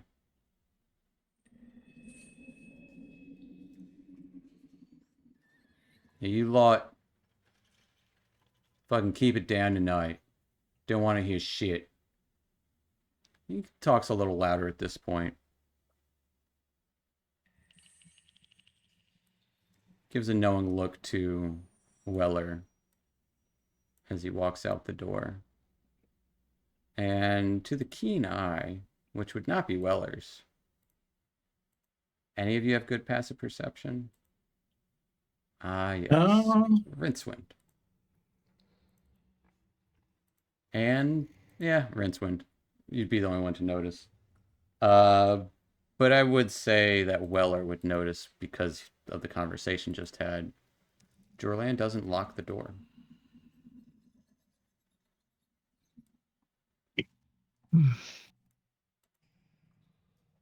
And walks away. He slams it real loud, but he just doesn't lock it.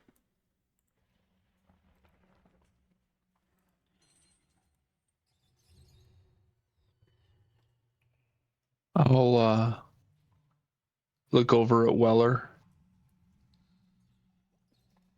and then I'll look at the door. Then I'll look back at Weller again.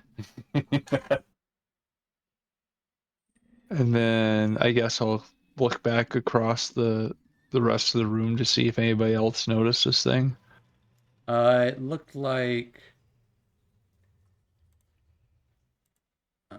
double check. Definitely not Bupido. He doesn't notice shit.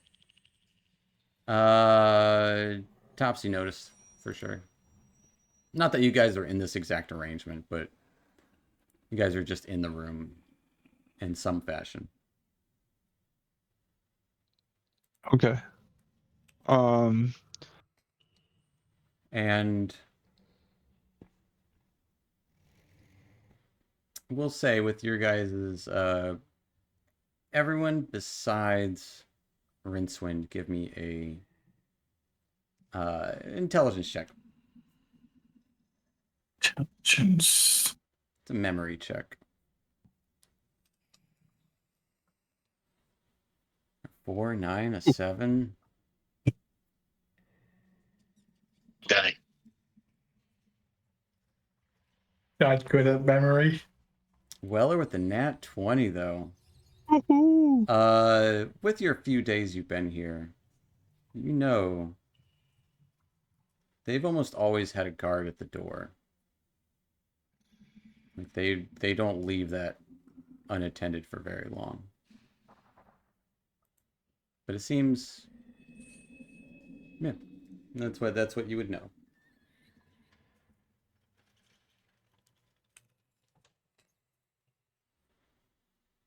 Is the door like a solid door? Is it barred? Would we be able to see? It is a barred door, so you can see outside of it. Yeah, you can see what you see.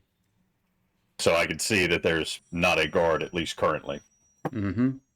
And you would know exactly where they come from, too.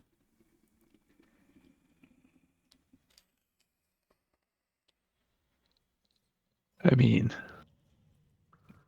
it seems a little too good to be true.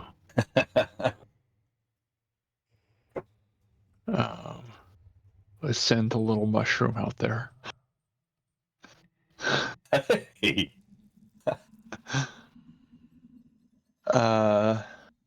Jeez.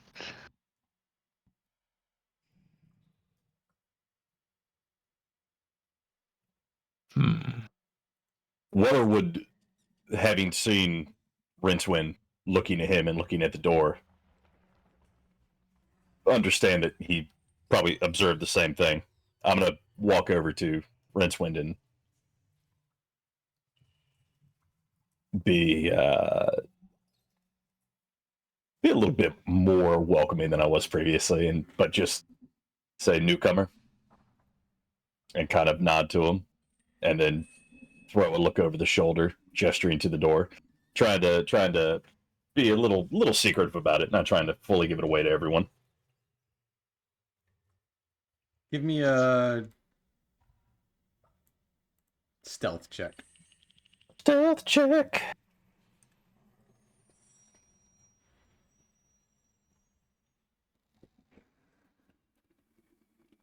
Ooh, nat 1.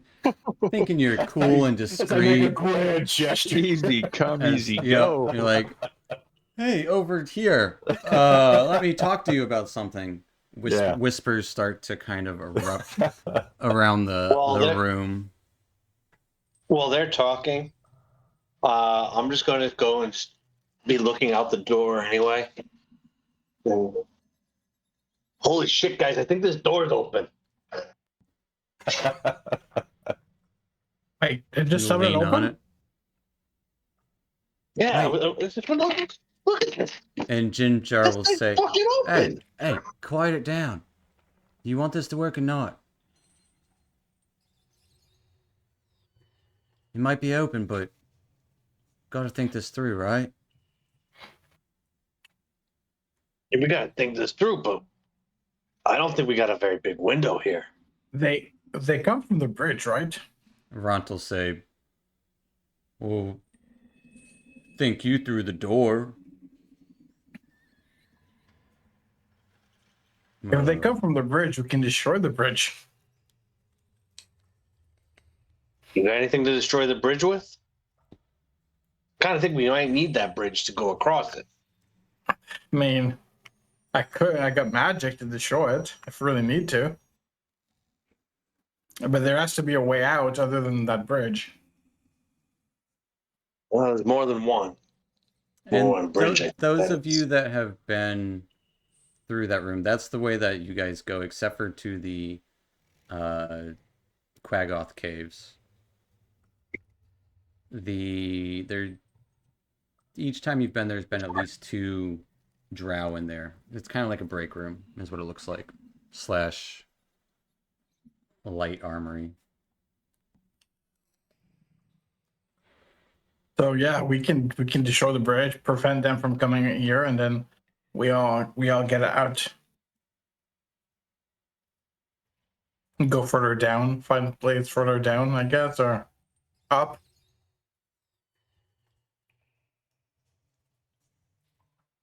How would we go about that? I don't know. I don't really know the Underdark that much. You probably know it more than I do. Way more than I do. Jim Jarl say we could go to Blingenstone. You know where it is from here? Probably a ways. And what is his name? Shushur. Shushar.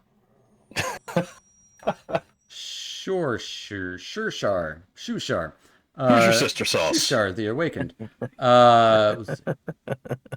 I could lead you to Slittleboop at the edge of the Dark Lake if you're wanting to get to Blingenstone. You probably have to cross through Grackleslag. I think we gotta move. Topsy will Either say, way. yeah, Grackleslag would be much better than this place. I don't know about Blingenstone.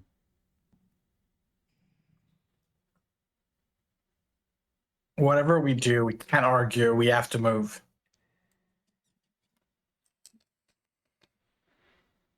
Ront will say, what if we just break the door down, take their shit, and get the fuck out of here? Right?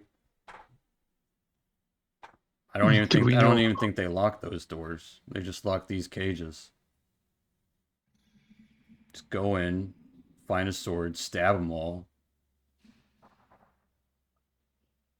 Do we know how many drow are here? Not enough for the Eye of Grumsh to see on them. It made more sense when I said it in my head. Well, And what about the Quagoth?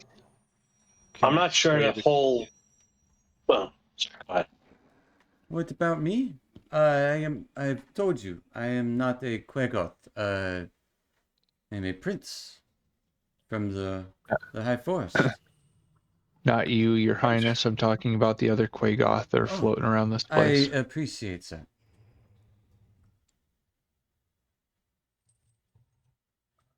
Well, Can we could sway he them? pass for a Quagoth? Like one of them? Oh, You act a little bit I more could burly? never act burly. No, I I'm cannot sure fight my you. instincts. I am of nobility. To hunch over feels so unnatural. But I will follow your lead. Eyes away. There are a bunch of us that are not Drow or Quagoth. Oh, I'm not sure about a full frontal attack, but I kind of like the idea of grabbing some weapons. And then we could figure out our way around here. How are you going to do that? We have to do a Gotta be frontal assault something if we're here, going to sharp. grab weapons. I think at this point I'll walk over and try to rip Pull out that a piece of bar out of the rebar, wall. essentially. Yeah, you can Yeah. with your natural 20 athletics early. Yeah, you easily just yank it out as if it was, sorry, perfectly placed for you to pull out at any time. As you have essentially you have a great club.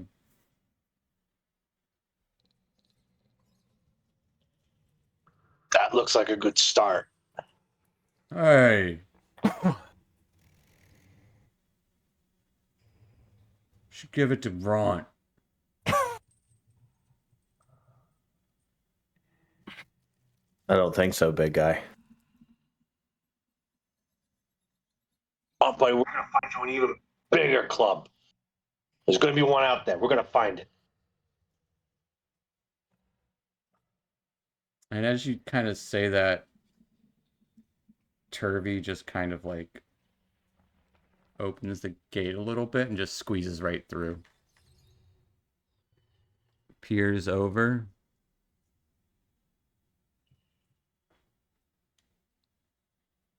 And looks back to Topsy and gives a thumbs up. It's all fucking shit out here. It's dark. Quiet. Fuckers won't know. Say we just go in there, stab them all. Get what they get. I mean, obviously, if things turn worse, we run. Right?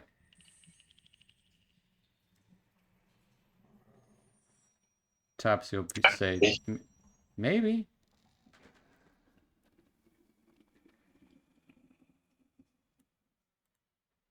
Anyone?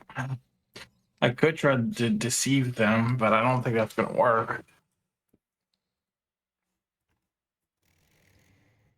Don't really speak their language. I mean, if we're doing this, we're doing this. So, I guess we better figure out who's in and who's out, and then we go. They all look around. And like Jailbreak. they nod. And Shushar is like, if that is what must be, then that is what is. What's the worst that can happen, right? I will do no harm to others, though.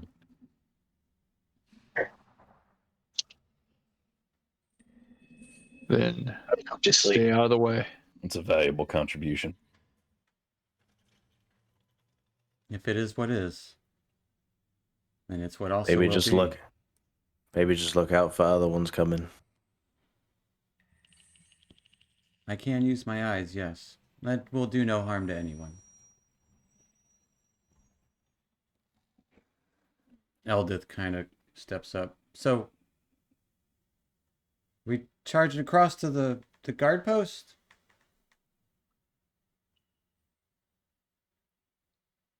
Are we? Can I ask, just as a point of clarification, that the bridge, is there any kind of landing, or is it just like the bridge goes straight to the door? Bridge goes straight to the door. Okay.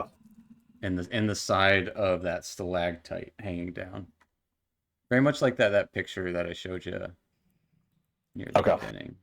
I'll show it to you again. Yeah, that goes. Where those two torches are on the right side of that picture, that's where you guys are. Oh, okay. And the stalactite hanging down in the picture is the stalactite right across from you guys. Where that Gotcha. Quaggoth figure is where that Quaggoth den was. And looks like that ledge does continue a little further. You're not sure to where, though. We gotta move. All right. Agreed. Who wants to take point? Oh, I ain't taking point. I'm not the best fighter. At least I'm the melee fighter. I'll go. Man. As you guys were discussing this, took a while. The door opens across the bridge as a lone drow starts walking over, looking about. Did Topsy or Turvy close the door when he came back Yeah, in? they would. Whoever it was? Yeah, Okay. he would All have. right. Yeah. Turvy's the guy. Topsy's the girl. Can only tell because he has less hair on top and facial hair. She does not have facial. She has mutton chops, but yeah. The drow kind of walk over, bang on the gate. You lot weren't sleeping, were you? Fucking idiots have to sleep. Because drow don't have to sleep. Hell yeah. And he kind of takes post along the side there. Actually, he'll go post along the side here. Looking out.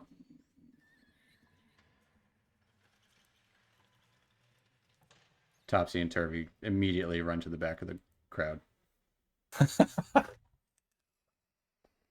Gasma's just gonna go. I can move him right to the edge of the door, and he's just gonna cast Minor Illusion right by the door, like a sound.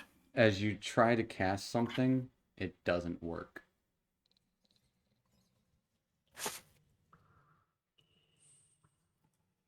God damn it! You go through the motions of trying to cast. Boopido will say, "Right, magic doesn't work in here, big guy. Tried it." I figured that much. Is this bucket what I think it is? Yeah. I'm gonna pick up the bucket. I'm gonna come back over to the door. All right. Are you doing it sneakily? Hey, go. Nope. Okay. Guard. Come Boy, over here. So you gotta see this. You gotta see this. give me a persuasion check.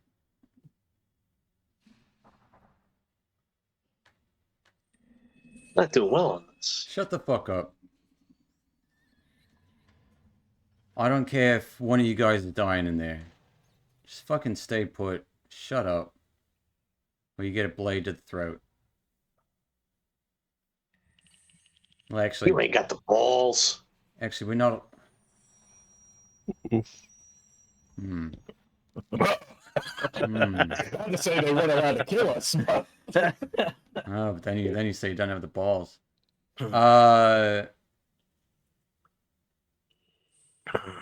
At that, he will pull out an arrow or a crossbow bolt, and Oh, you gotta do it from over there? Okay. You Yeah. can't come to the 4-foot dwarf Give behind me, a door. give me an intimidation check.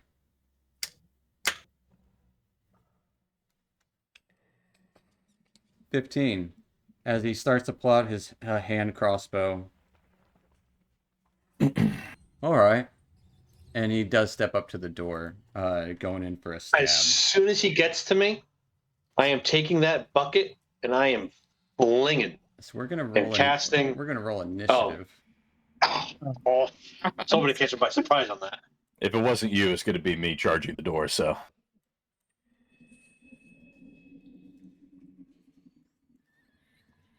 You Stupid -1. You might have got him. He beat you. The one thing though is I don't have any weapons, so I can't do any magic. You can punch with a fist. go through. That's not gonna work much, but I'll try. There it is. I got 2 Dang, nat 20s Weller. tonight.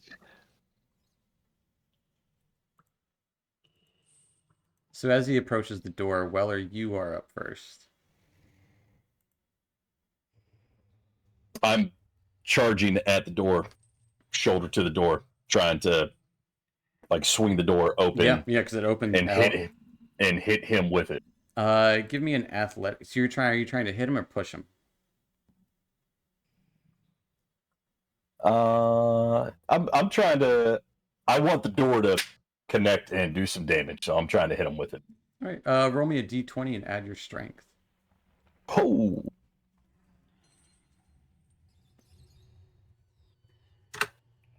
That's a 20. 20. and my What? strength is what, an 18?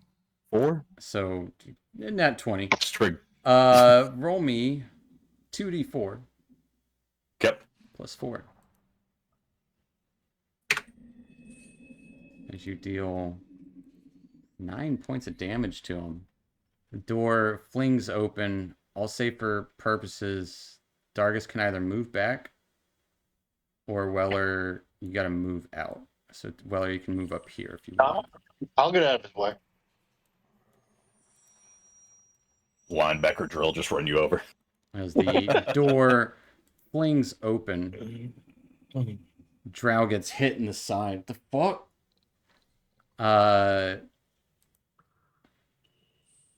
Pulls out a fucking blade, scimitar, and he is going to try his darndest.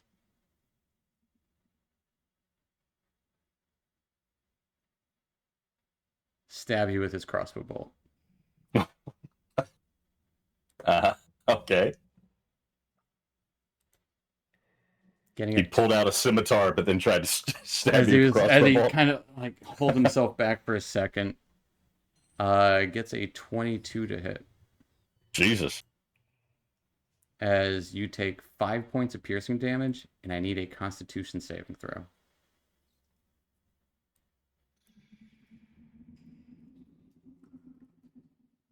Nat 20. All too familiar with the uses of out of here. Drow Nice. sleep poison, which even works on Drow. Ooh. Because it's not magic. That's the one loophole for Gotcha. getting elves to fall asleep is poison. As he stabs you with a crossbow bolt laced with Drow poison, you don't feel its effects, but you do take 5 points of piercing damage as he stabs and he fucking traitor, and just tries to slam the door back shut, and he's just gonna hold it there. Hey! Hey! He calls out for help. Taking us to Dargus. He's trying to hold the door shut right now. Yeah.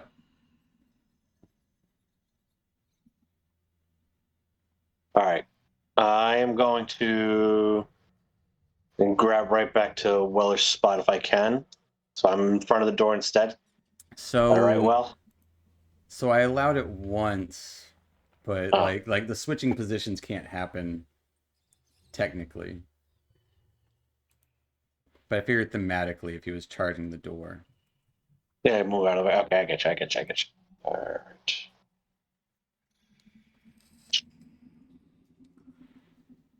In which case, then that's work. No real way to cast that one.